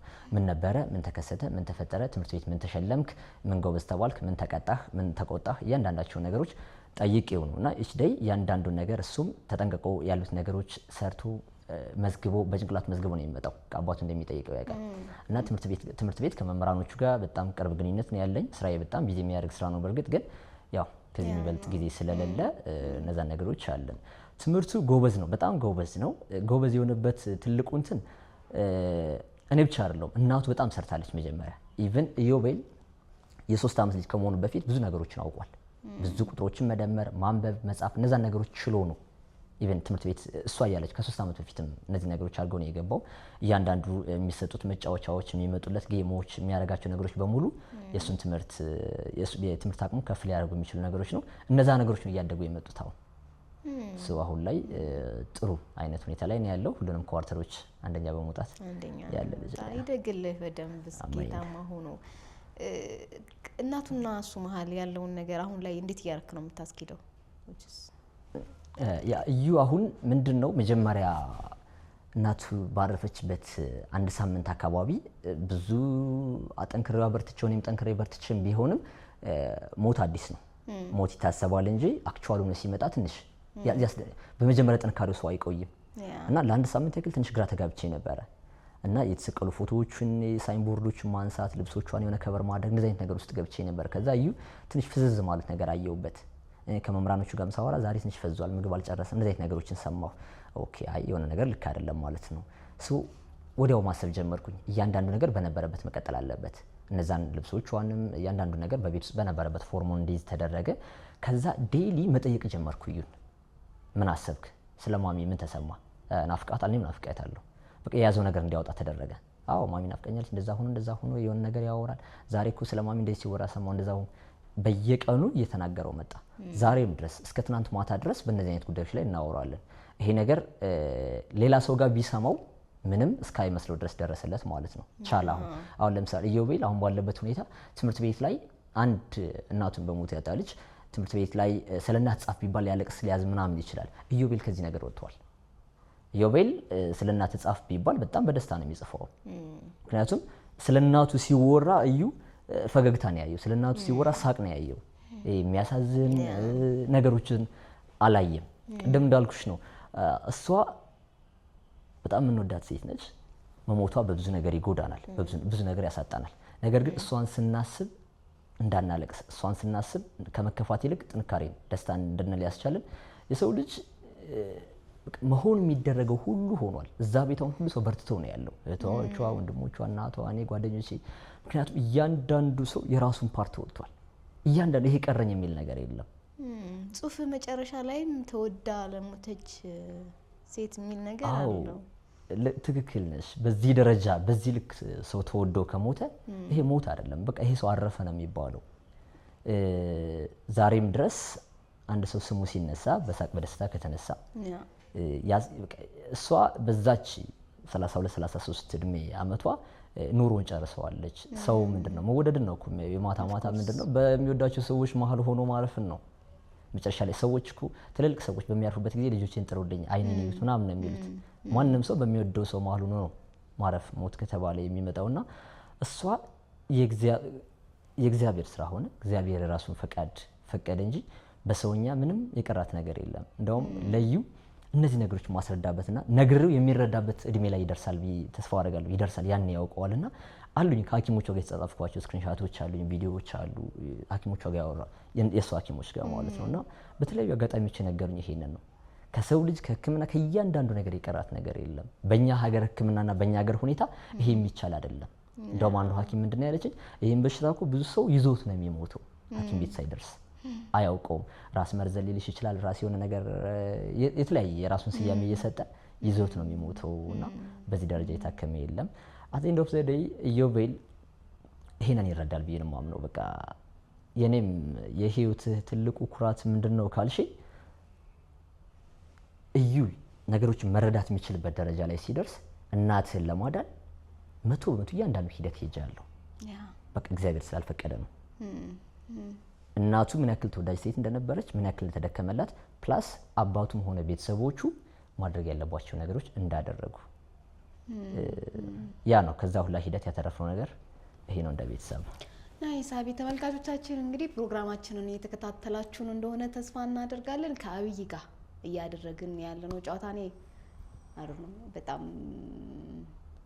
ምንድነው ስታወራኝ የማየው የሆነ ጥንካሬህን የሆነ ያለፍከው በጣም ብዙ ሰዎች ሊያልፉት ሊከብዳቸው የሚችል መንገድ እንደሆነ ፊል አደርጋለሁ። ስቲል በምታወራቸው በልጅህ ጉብዝና የእናቱ እጅ እንዳለ ነው የምታወራው። ስላንተ መኖር ስታወራ የሷ አስተዋጽኦ እንዳለ ነው የምታወራውና አንተን እያየው እሷንም እንዳይ ነው የምታደርገኝ። የእውነት ያንን አይቻለሁ አንተ ላይ። እንግዲህ ያለነው ያልተላኩ መልእክቶች ፕሮግራም ላይ ነው። ሁለተኛ ያልተላከ መልእክት እናስገባና ተመልሰን እንመጣለን። አንድ የሰፈራችን ወጣት ራሱን አንቆ ይገድልና ከጓደኛዬ ጋር ቀብሩን ሄደን እንመጣለን። ከተመለስን በኋላ ግን ሌላ ጩኸት ሰፈራችንን አደበላለቀው። ዘልዬ ወጥቻ ማተርኩ። ቀብር አብሮኝ የሄደው ጓደኛዬ ቤት በር ላይ ነው ግርግሩ። ስበር የሰውን ጋጋታ አልፌ ወደ ግቢው ስገባ ጓደኛዬ ገመዱን ይዞ ከሰፈር ወጣቶች ጋር ካልሞትኩ እያለ ሲታገል አየሁት። ያየሁትን አላመንኩም። በብዙ መከራ ካስቆምነው በኋላ ሁሉም ሲረጋጋ ምን ሆነህ ነው አልኩት። ቀንቼ ነው አለኝ እንዳቀረቀረ። በሞት ይቀናል? የምን ቅናት በማን አልኩት በመገረም። ቀን በቀበር ነው ልጅ ብሎኝ እርፍ አማተብኩና ደሞ በሞቶ ሰው ያውም ራሱን ባጠፋ ሰው እንዴት ይቀናል አልኩት። እናቱ ልጄ ልጄ እያለች ስትንፈራፈር ቤተ ዘመድ ሬሳውን አንቆ አልለቅም ሲል ጓደኞቹ ስሙን እያቆላመጡ ሲጠሩት ሁሉም ሰው ሲያለቅስለት አይቼ ቀናሁ። እኔ እኮ እናቴ ከነመፈጠሬ ትዝ አልላትም ረስታኛለች። አባቴም ቀና ብሎ አይቶኝ አያውቅም። የት ወጣህ የት ገባህ የሚለኝ የለም። ጓደኞቼ እንኳን ለእኔ ትኩረት አይሰጡኝም። ባለውበት ይረሱኛል። ምናልባት ሞቼ ይሄ ሁሉ ሰው ካለቀሰልኝ ከወደዱኝ ብዬ ነው አለኝ። በሰዓቱ የጅል ሀሳብ መስሎኝ አልመለስኩለትም። ትንሽ አረጋግቼው ብቻ ቤት ገባው። ወሬው ግን ሰላም ነሳኝ። አለመወደድ ለካ ሞት ያስናፍቃል። መረሳት ለካ ከመቀበር በላይ ነው። ወድሃለሁ አለመባል ለካ ከመኖር ያቃቅራል። ለካ ከቀብር መልስ ብዙ ሞትን ከሚመኙ በሟች ከሚቀኑ ሰዎች ጋር ነው ወደ ቤት የምንገባው። በዚህ ሰዓት ሰው እርቦት ከፍቶት ፈተና ውስጥ ሆኖ የሚያማክረው የሚጮህበት አጥቶ ስንቱ ሞቱን ይመኛል፣ ስንቱ በሟች ይቀናል። የኔ ቤተሰቦች ዙሪያችንን እንይ እስቲ። የእኛን ወድሃለሁ የሚጠብቅ በሞተ ሰው በሚለቀስለት የሚቀና እኮ አይጠፋም። ፍቅር የራበው ትኩረት የተነፈገ እንደሌለ የሚቆጠር ሰው የናፈቀው ሰው እኮ ዙሪያችን አለ። ምን ሆንክ፣ ምን ቸገረህ፣ ምን እንርዳህ እንባባል። በተለይ በእኛ እመኑኝ፣ ዛሬ እንጠቀምና የምንወዳቸውን ሰዎች ፍቅራችንን እናሳያቸው። እንደምንወዳቸው እንደሚያስፈልጉን እንንገራቸው። እስቲ የምትወዱትን ሰው ሁሌም ፍቅራችሁን ግለጹለት። ማን ያውቃል ብዙ ሰው እኮ እናድን ይሆናል። አይገርምም?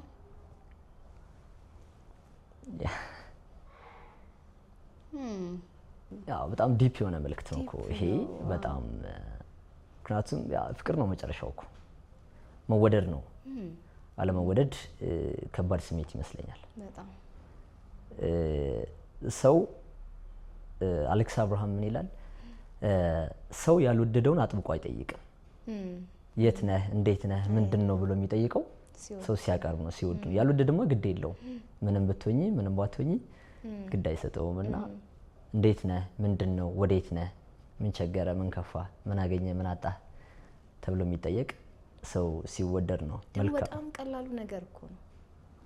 ሰውን እንዲመጠየቅ በጣም ቀላሉ ልታደርገው የምትችለው ነገር ነው። በቀላሉ የምታረጊው ነው። ግን ያላሰብሽለትን ያልተጨነቅሽለትን ያልወደድሽውን ሰው ግን አትጠይቂውም። አንዳንዴ ጠይቀሽውም መልሱ ግድ የማይሰጥሽ ጊዜ አለ። ያም ሰው እንደተጠየቀ አይቆጥረውም። ያው እስቲ ሞት እስከ መናፈቅ ድረስ ማለት ነው። ኢማጂን የሆነን ሰው ቀብሮ አንዳንዴ የኛ ሰው ያው ስትሞት እኮ ግን በቃ የሆነ ሰው ዋይ ሲልለት ስላየ ብቻ መጥቶ ራሱን ለማጥፋት። አሁን ይሄ ሰው ምንድነው ያሰበው? በእኔ ሐሳቤ ከጽሁፉ እንዳነበብ ነው ዙሪያው ላይ አንዳንዴ ቁጭ ብሎ አሁን እኔ በሞት ማን ነው የሚጎዳው የሚለው ማሰብ ስለ ኑሯችን የሆነ እንትን ይሰጠናል። ምን አይነት ሁኔታ ላይ ነኝ፣ ምን አይነት ቦታ ላይ ነው የቆምኩት የሚለውን እኔ በሞት ማን ነው የሚጎዳው፣ ማን ነው የሚያዝነው፣ በመሞቴ በትክክል እንዳጡኝ የሚገባቸው እነማን ናቸው፣ የኔ መኖር ቫልዩ ለማን ነው? እነዚህ ጥያቄዎች ለመመለስ ነው። አሁን ይሄ ባለ ታሪክ ያጣው መልስ ይሄንን ነው። እኔ በሞት እናቴም አትጎዳም፣ አባቴም ዞር ብሎ አይቶኝ አያውቅም፣ ቤተሰቦቼ ጓደኞቼ ይረሱኛል፣ የኔ አኗኗር አይደለም አይነት እሳቤ ውስጥ ነውና ካለመኖር ጋር እኩል ሆነበት። እንደዛም እኮ ላይሆን ይችላል ባይዘው ያላሳዩትም ምናምን እንጂ በጣም ኬር የምታደርግለት እናት ልትሆን ትችላለች። ጓደኞቹን በዛ ወይ ሊሆን ይችላል። ግን አንዳንድ መጨረሻ ላይ የላከልን ሰው መልእክት ስሜታችሁን ግለጡ ነው። የምትወዱ ከሆነ እንደምትወዱ ንገሩ፣ የምታስቡ ከሆነ እንደምታስቡ ንገሩ። ሰው ያንን እንኳን መስማት በመናፈቅ ውስጥ ስቃይ ውስጥ ያለ አለ። ሰው ወድሃለሁ የሚል እውነተኛ የሆነ የፍቅር አገላለጽ ባለመስማት ስቃይ ውስጥ ኢቭን ያለ ሰው አለ ነው። ፍቅር መገለጽ አለበት። ፍቅር ከውስጡ በውስጡ ብቻ ይዞት አንቺም እኮ መወደድን መገለጽን ቃሉን በመስማት ብዙ ልትሰቃይ ትችያለሽ። ሰው የወደደውን ሰው እንዲሰቃይ መፍቀድ የለበትም እኮ። ተናግሮ በአንደበት ያልተገለጸ ፍቅር ከንቱ ነው አይደል? ሰው መነገር መገለጽ መታየት አለበት። ዝም ብሎ እኔ እስከሞት ጠብቆ እስከሆነ ነገር ጠብቆ ወዳለው እንደዚህ ሆንኩለት እንደዛ ሆንኩለት እሱ ብዙ ዋጋ ያለው ነገር አይሆንም። ያ ብዙ ሰዎች እውነቱን ነው። እኔ ይሄ በዚህ መልእክት ውስጥ ብዙ ነገር ነው እንትን ያልኩትኝ። አንዳንዴ በትንሹ ካልታመን ካንታውን ለሆነ ሰው ፍቅር ኖሮ እወድሃለሁ እኮ አስብልሃለሁ ካላልከው የሆነ ነገር ባስፈለገው ሰዓት ማታረግ ሰው ነው። በትክክል የሆነ አትሊስት ባለ አጠገቡ ባለ በምትችለው ነገር እንዳለ ካላሳየኸው በትልቁ አትገኝም። እኛ ብዙ ሰው እያጣን ያለ ነው። ማድረግ ምንችለውን እንኳን አንሶብን እየታየ ነው። ደህና ነህ ብሎ መጠየቅ በጣም ሲምፕል ነገር። አሞት እኮ የሆነ ነገር ሊሆን ይችላል። አይ ደህና አይደለሁም እንደዚህ ቸግሮኛል ሲል እኮ ላናደርግለት እኮ እንችላለን። አቅም ላይኖረን ይችላል። ግን አጥብቀን ደህና ነህ ያልፋል ደህና ትሆናለህ ምናምን ሌላ ገንዘብ ያለው ወይ የሆነ ነገር ማድረግ የሚችል ደግሞ ሲመጣ ያን ያደርግለታል። ገባህ አይደል? እኔ የምችለው ደህና መሆኑን መጠየቅ አትሊስት ብቻውን እንዳይሆን አብሬው መሆን ምናምን ሊሆን ይችላል። ገባህ አይደል?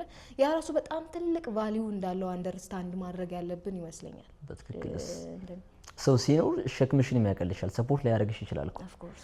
ቀኑን ሙሉ ይዘሽው የነበረውን ሳምንት ሙሉ ይዘሽው የነበረውን ጭንቀት ለማንም ያላወራሽውን እኮ አንድ ሰው ቁጭ አድርገሽ ስታወሪ ቅልል ይልሻል።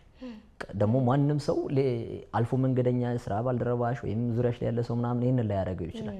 የሆነ ሲሰማሽ ጀጅ ሳያደርግ የሚሰማሽ በቃ እየፈለከው ነገር ተናገር፣ እኔ ጋር ተንፈስ፣ እኔ ጋር አልቅስ፣ እኔ ጋር እንደፈለክ ሁን የሚሉ ሰዎች አሉ። እነዛ ሰዎች እዚህ ጋር አቅም ኖሯቸው ገንዘብ ኖሮ ምናምን አይደለም፣ ስለሰሙን ተንፈሰ ነው መጣን አረፍን። ይሄ በገንዘብም በምን ላይገኝ የሚችል አይነት ምቾት ነው የሚፈጥረው ይሄኛው እና ይሄንን ሰሚ ማግኘት ትልቅ ነገር ነው። በጣም ትልቅ መልእክት ነው የላከልን። አይ ቲንክ እሱ የላከው ሰው ስለተረዳውና ማጆሪቲው ብዙ ሰው ይሄንን አንደርስታንድ እንዲያደርገው ፈልጎ የተናገረ ይመስለኛል። እንዳለው ነው የቻልነውን የሆነ ነገር ማድረግ ብንችል ብዙ ሰዎችን ባላጣን ነበር። ገብቷል? ከቀብር መልስ ሌላ ሰው ሞቶ ባላገኘን ነበር። በሆነው ሀዘን መሀል ሌላ ሰው ሀዝኖ ባላየን ነበር። ሰው አይ ቲንክ ሩቅ መሄድ አይጠበቅብንም። እዚሁ ዙሪያችን ያለውን ሰው ቼክ መደራረግ እንዳለብን ብቻ ለማስታወስ ይመስለኛል የላከልን ሰው። እንግዲህ እናመሰግናለን። የምትለው ነገር ካለ ለላከው ሰው ነገር ማለት ትችላለህ። ለላከው ሰው ትክክለኛ በጣም ቆንጆ መልእክት ነው የላከው። የሰው ልጅ መጠያየቅ አለበት። የት ነህ፣ እንዴት ነህ፣ ምንድነው መባባል አለበት። በተለይ በጓደኛሞች መካከል አንዳንዴ ስራ ላይፍ ቢዚ ያደርጋል። ወጣትነት በጣም ብዙ ቦታዎች ያዟዙራል። ምን ይላል። ነገር ግን የሆነች ሰዓት ሜክ ታደርገኝ ሰዓት ተዘጋጅታ እንዴት ነህ ተብሎ መጠየቅ አለበት። እኔ ከጓደኞቼ ጋር ይሄ ትሬንድ አለኝ። ጓደኞቼ ጋር በሁለት ሳምንት አንዴ ተገናኝተን ስለ ላይፍ የምናወራበት አንተ ህይወት ላይ ምን አዲስ ነገር አለ፣ ምን ቸግሯል፣ ምን አግኝታል፣ ምን ሆነሃል፣ በየቀኑ ኮሚኒኬት ከምናደርገው ባለፈ እንደዚህ አይነት ነገሮች አሉና ይሄ አይነት ትሬንድ ቢዳብር ሰዎችን ካለባቸው ጭንቀት ያተርፋል ብዬ አስባለሁ። ናይስ። በደንብ እናመሰግናለን። እንግዲህ ስለላክልን ወደኛ እንመለስ። አቢ ምንድነው የምታስበው ካሁን በኋላ? ከዚህ በኋላ ምንድነው የምታስበው? የብዙ ሰው ጥያቄ ነው። ብዙ ሰው ከዚህ በኋላ ላይፍ ውስጥ ምንድነው የሚመስለው? አንዳንዶቹ በውስጣቸው አስበውት በሆነ አጋጣሚ ይነግሩኛል። አንዳንዶቹ ደግሞ ፐርፐዝሊ ና ብለው ይጠይቁኛል። እንደውም በዋና ጥብቆ ጥያቄ ምን እያሰብክ ነው፣ ምን ላይ ነህ፣ እንዴት ነህ ከሚሉ መካከል ዋነኛዋ የእዩ አያት ነች። የእዩ አያት የባለቤት እናት። እሳቸው በስነ ስርዓት ቀጠሮ ይዘው ቤት ሲያገኙኝ ምን እያሰብክ ነው፣ ቤቱን እንዴት ነህ፣ ምን አዲስ ነገር አለ፣ ምን እያሰብክ ነው የሚሉትን ነገሮች በዋናነት ከሚጠይቁኝ ሰዎች እሳቸው አሉ። ጓደኞችም አሉ። ሰው ብዙ ይጠይቃል። ብቻ እግዚአብሔር ፍቅር መንገድ እንኖራለን። ዮቤል አለ፣ ዋና ፐርፐዝ አለን። ከዛ በኋላ የሚመጡትን ነገሮች ደግሞ እንግዲህ ከእግዚአብሔር ጋር እንደሚሆን እያየናቸው እንቀጥላለን አይደለ? ያው እኛም እንግዲህ እንደ እንትን እናበረታታ ነው እንደ ዩኤል አያት መኖር ያለብህ ይመስለኛል አይደለ? እንደዛ ተሰምቶ አያውቅም። የመጀመሪያዎቹ ጊዜያቶች ላይ እነዚህ ነገሮች ማሰብ በጣም የምችልበትም ማሰብበት ምንም አይነት ሁኔታ ላይ አልነበርኩም። ቀስ በቀስ ጫናዎች ይመጣሉ ከጓደኞቼ በተለይ የራሱ ጥያቄዎች አሉ። የራሱ ይጠይቃል። ቤቱ ሞቅ ቢል ሰው ቢበዛ የሚላቸው ጥያቄዎች አሉ። በርካታ ጥያቄዎች ይጠይቃሉ። በጣም በርካታ ጥያቄዎች ይጠይቃሉ። ያ ብቻ ከዮቤልም ጥያቄዎች ከሌሎችም ተነስተን የሚሆኑ ነገሮች እናያለን። እስካሁን በዚህ ደረጃ ተብሎ የተያዘ የተጀመረ ምንም መስመር የለም። ነገር ግን ወደፊት የምናየው እናያለን። ይሁንልህ። መጽሐፍ እየጻፍክላት ነው? መጽሐፍ ያው የመጽሐፍ ቅርጽ ይዟል ባይባልም የጀማመርኳቸው በየጊዜያቶች እየጻፍኩ እያሟላኋቸው መጣቸው ነገሮች አሉ። ምክንያቱም ድሮም የተለያዩ ጽሁፎች ለሷ ጽፍላት ነበረ፣ የተለያዩ ደብዳቤዎችን ጽፍላት ነበረ። እነዛ ደብዳቤዎች ባይቻንስ እሷ ራሷ አርካይቭ አድርጋቸው የተቀመጡ አሉ። በደብዳቤ ታወሩ ነበር? እኔ ብዙ ጊዜ በጽሁፍ ሀሳቤን መግለጽ ይቀለኛል። እንደውም ስልክ ተደውሎ ብዙ ማውራ ሰው አይደለሁም። ስልክ 20-30 ደቂቃ ለኔ 20 ደቂቃ አውርቼም አላውቅም በዛ ደረጃና በጽሁፍ ምጽፍ አይነት ነኝ። በነዛ ነገሮችም ነበሩ። አሁን ላይም እሷ ካለፈችም በኋላ ያሉትን ሂደቶች ያሉትን ሁኔታዎች ምጽፍባቸው ጊዜቶች አሉ። እነሱ እንግዲህ የሆነ ቀን ኮምፓይሉ ነው በመጽሐፍ መልክ እንግዲህ እግዚአብሔር ከረዳን መቼ እንደሚሆን አናውቅም። ጊዜ ሊፈጅ ይችላል። ብቻ ግን የታሪክ ይነገራል። ልጄም ቢሆን የእናቱ ማንነት የእናቱ ሁኔታ እያንዳንዱ ነገር ማወቂያ መንገድ ተጨማሪ መንገድ ይሆነዋል። ዓለም ፍቅርተን እንዴት አድርጎ እንዲያውቃት ትፈልጋለህ? ኦኬ ዓለም ፍቅርተን እንግዲህ እኔ ባወቅኩበት መንገድ ሊያውቃት አይችልም ዓለም። ምክንያቱም እኔ በቃ ማንነቷን በደንብ ገልጬ ነው ያየሁት፣ ገልጬ ነው ያወቅኳት። በዛ ደረጃ ዓለም እንግዲህ ሊያያት አይችልም። ግን ምን ያክል የምትሞክር ሴት እንደነበረች በጣም ጠንካራ፣ ሁሉ ነገር ማድረግ የምትችል ቅድም እንዳልኩሽ ነው። እኔ ኢዮብን በመጽሐፍ ቅዱስ ነው የማውቀው። ችኛዋን የኔን የዘመኔን ኢዮብ ግን ያይቻታለሁ። ጥንካሬ፣ እያንዳንዱን ሂደት፣ እያንዳንዱን ችግሯን እግዚአብሔር አይሳሳትም። አንዳንዴ ሰው እግዚአብሔር ያማራል እኮ እንዴት እንደዚህ ያደረገኝ እንደዛ ያደረገኝ ምናምን። እሷ ግን በእያንዳንዱ ነገሮች እየከፉ በጣም እየተበላሹ እየከፉ ምናምን ሲመጡላ እግዚአብሔር አይሳሳትም ትላለች። እግዚአብሔር አይሳሳትም። የሷ ብርታት ነው እኛን ያበረታንና በችግር ውስጥም ሆና የምታበረታ ሴት እንደነበረች ዓለም ቢያውቅ የደረሰባት ችግር ህመም፣ ካንሰርን ያክል ሰዓት የሆነ በሽታ ይዛ ከራሷ ህይወት በላይ የሚያሳሳት ልጇ ነው። ከራሷ በላይ የሚያሳሳት ልጇ ነው። አንዴ ምን አለችኝ፣ ሲጀር ይሄ የሚያንቀጠቅጠው ህመም እሱ በጣም አስቸጋሪ ነገር ነበር። አንዴ የመጀመሪያ ጊዜ ሲከሰት አይቶ አታውቅም። ሁላችንም ደንግጠን አይተነው አናውቅም። ልክ እሱ ነገር ጨርሳ ሐኪም ቤት ደርሳ ስትመለስ ሐኪሞችም ይሄ ነገር ያጋጥማል፣ ሲያዩት ነው የሚያስፈራው እንጂ የሚያጋጥም ነገር ነው ምናምን ብለው አረጋግተው ከላኩም በኋላ ያን ቀን ምን አለችኝ፣ እኔ ፈራሁ፣ በጣም ፈርቼ ነበር አለች። በቃ መሞት ነው የመሰለኝ። ጓደኛዬ ነበር ከቤት ወደ ሆስፒታል የወሰዳትና እሱም ምን አለኝ፣ በተደጋጋሚ ልክ ሲጀር ላይ ሊያንቀጠቅጣት ሲል ልጄ ነው የምትለው አለ። ልጄ ነው የምትለኝ አለ። እና ከዛ ምን አለችኝ፣ አንተ አለችኝ አብረን ኖረናል፣ ይሄንን ያክል ዓመት አብረን ኖረናል፣ ጌቴ ነው የምትለኝ። እና ጌቴ አንተ ገራገር ሰው ነህ፣ ከማንም ጋር ተላምደህ መኖር ትችላለህ። ግን ምናልባት ከሞትኩ ከኔ በኋላ የምታገባት ሴት ልጄን የማትበድል ሴት ትሆን። ማን ነው በሞት ሰዓት ይሄ የሚያሳስበው? የሞተች እንደሆነ የራሷ ህይወት ያሳስባታል እንጂ ልጇና ባሏ ከዛ በኋላ የሚያሳስበው ማን ነው? ዓለም በዚህ ደረጃ ከራሷ አልፋ ቤተሰቦቿ የሚያሳስቧት፣ ከራሷ ሞት ይልቅ የኛ ዴስቲኔሽን ምን ይሆናል የሚለው ነበር የሚያሳስባት እሷ። ኦፍ ኮርስ አሪፍ። እንግዲህ ብዙ ነገር ተመልካቾቻችን የሚያገኙ ይመስለኛል ከዚህ ፕሮግራም እና ልጅ በማሳደግ አያቶቹ ያግዙሃል አይደል? ዮቤልን ሞር አንተ ጋር ቢሆንም ያግዙሃል። ያ ግን እንዳንተ ልጅን አሁን ቅድም እንደተላከልን መልእክት ልጅ ብቻ እንደሚያሳድግ አባት ምናምን የሆነ ለእንደዛ አይነት ሰዎች የምትለው ነገር ካለ መጨረሻ እድል ልስጥህ። አዎ ለዮቤልም እንደው ያልተላከ መልእክት ወይ የምትለው ነገር ካለ። ያ ልጅ ማሳደግ ከባድ ነገር ነው የሚሆነው። የኔ አያቶቹ ቅርብ መሆኑ አብዛኛውን ጊዜውን ከኔ ጋር ባለፈ እኔ ስራ በመሆንበት ሰዓት የኔ ቤተሰቦችም እሱም ጋርም እየሄደ ባይቻንስ አጋጣሚ ሆኖ ፍቅር ከሁሉም ጎን እያገኘ ያለ ልጅ ነው። በዋናነት ግን አክስትም አጎትም አያትም ሌላ ቤተሰብም ቢሆን ዋነኛ ኃላፊ አይደለም። ኃላፊነቱን ሙሉ በሙሉ የሚይዘው ወላጁ ነው። እነዛ እንደ ሰፖርቲቭ ስታፍ ናቸው። በአጋጣሚ ተፈጥሮ እድል ሊፈጥሩ የሚችሉ ሰዎች ናቸው እንጂ በነዛ ላይ ዲፔንድ አንሆንም። ልጅ ማሳደግ ቀላል ነገር አይደለም። ብዙ ነገሮችን የምንተዋቸው ነገሮች አሉ። ከብዙ ነገሮች ሞትንም እኮ እንፈራለን። በጣም ሞት ያስፈራል። ሰው ወላጅ ሲሆን ሞትን ይፈራል። እያንዳንዱ ነገር ወደ ሞት ወደ ህመም የሚያደርሰው ከሆነ በጣም ነው የሚያስፈራው። ልጆቻችን አንዳንዴ ስስታቸውን ስናይ እነሱ ለኛ የሚሳሱትን አሁን እኔ ለሱ ሳሰውላለሁ። አንዳንድ ሁኔታዎችን ግን ሳይ በጣም ሞትን እንድፈራ ይሁን ነገር እንዳይደርስብኝ ጸሎት ያ እንዲሁ ሁሌ የምጸልየው ጸሎት በቃ ለልጄ ጥሩ አባት አድርገኝ። ጥሩ አባት ትርጓሜ እዛው ፈጣሪ ጋር አለ አይደለ? ራሱ ፈጣሪ ጥሩ አባት ነው ብሎ የሚያስበው የራሱን ትርጓሜ እኔ ላይ እንዲያድለኝ ነውና አንዳንዴ ስስቱን አየዋለሁ። አሁን እዩ ለምሳሌ ውጪ ሆኜ ዝናብ ከዘነበ እኔ ስራ ቦታ ሆኜ የሆነ ቦታ ሆኜ ዝናብ ከዘነበ ቤታውን ሰፖርት የምታደርገው የኔ ሲስተር ነች አብራን የምትኖረውና እሷን ይጠይቃታል። አባቴ አሁን ተጠልለው ይምብልሽ የሆነ ቦታ ዝናብ እየመታው ይሆን ጥላ ይዞ ነው በር ላይ የሚጠብቀው። እንደዚህ የሚሳሳ ልጅ ነገ አንድ ነገር ብንሆን ነገ አንድ ነገር በሆነ ምንድነው የሚሆነው? ይሄንን ማሰብ ህይወትሽ ላይ መጠንቀቅ እንዳለብሽ መዳፈር የሌለብሽ ነገሮች መዳፈር እንደሌለብሽ።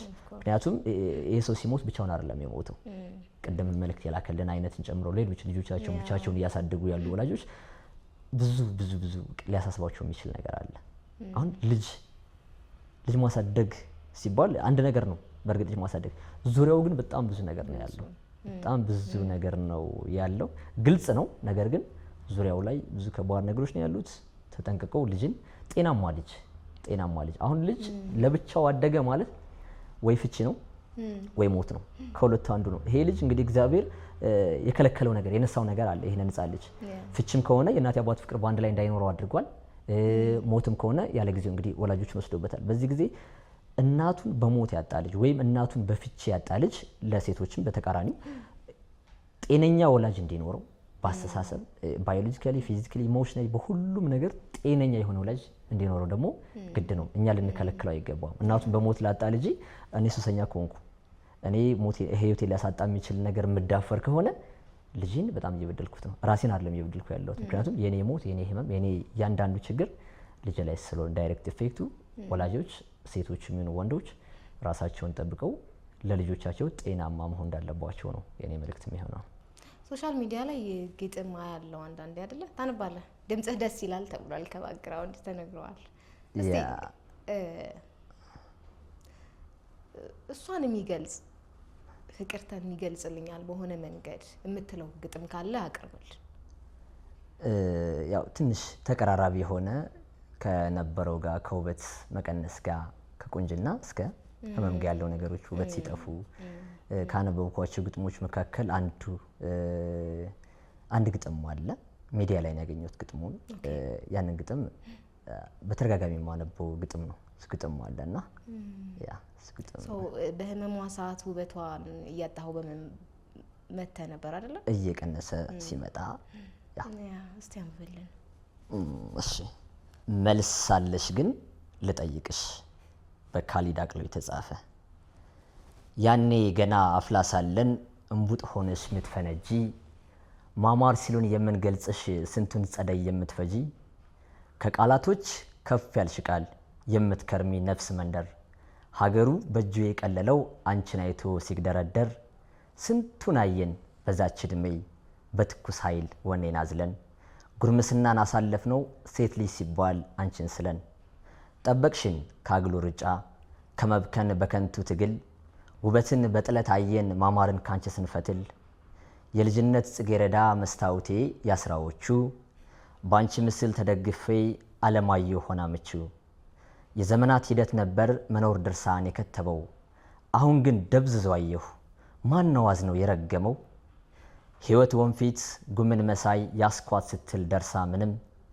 ድጋሚ አይን ያቀጨለሽ መጠውለግ ይላለመልም ግና ሳቅሽ መለሰኝ ውሉ ሆኗል የግራጫ ከመንገዱ ሕፃን አቅፋ አይኔ ገባች ስትንጫጫ ልብሷ ጊዜውን መስሏል የራቀ ነው ከመታጠብ ራሴን ከመንገድ አየሁ እንባ ያሉትን ሳንጠባጠብ ብቻ ሄደች ሳላገኛት ካያችኋት ጠይቁልኝ ካሳለፏት ብዙ እውነት አንዱን እውነት ጠይቁልኝ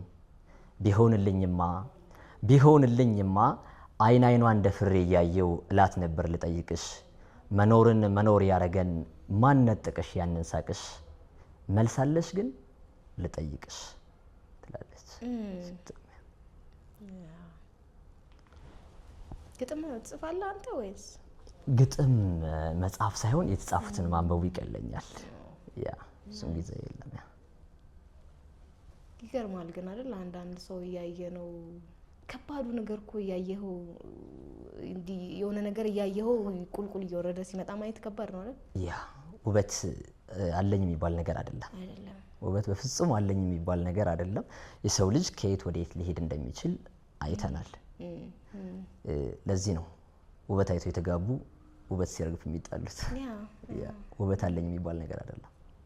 እንግዲህ ተመልካቾቻችን የዚህ ሳምንት ያልተላኩ መልእክቶች ፕሮግራማችን ከአብይ ጋር ይሄንን ይመስል ነበር። ቀጣይ ከሌላ እንግዳ ጋር እንዲሁም እናንተ ከምትልኩልን ሌላ ያልተላከ መልእክት ጋር እስከምንገናኝ ድረስ መልካም ሳምንት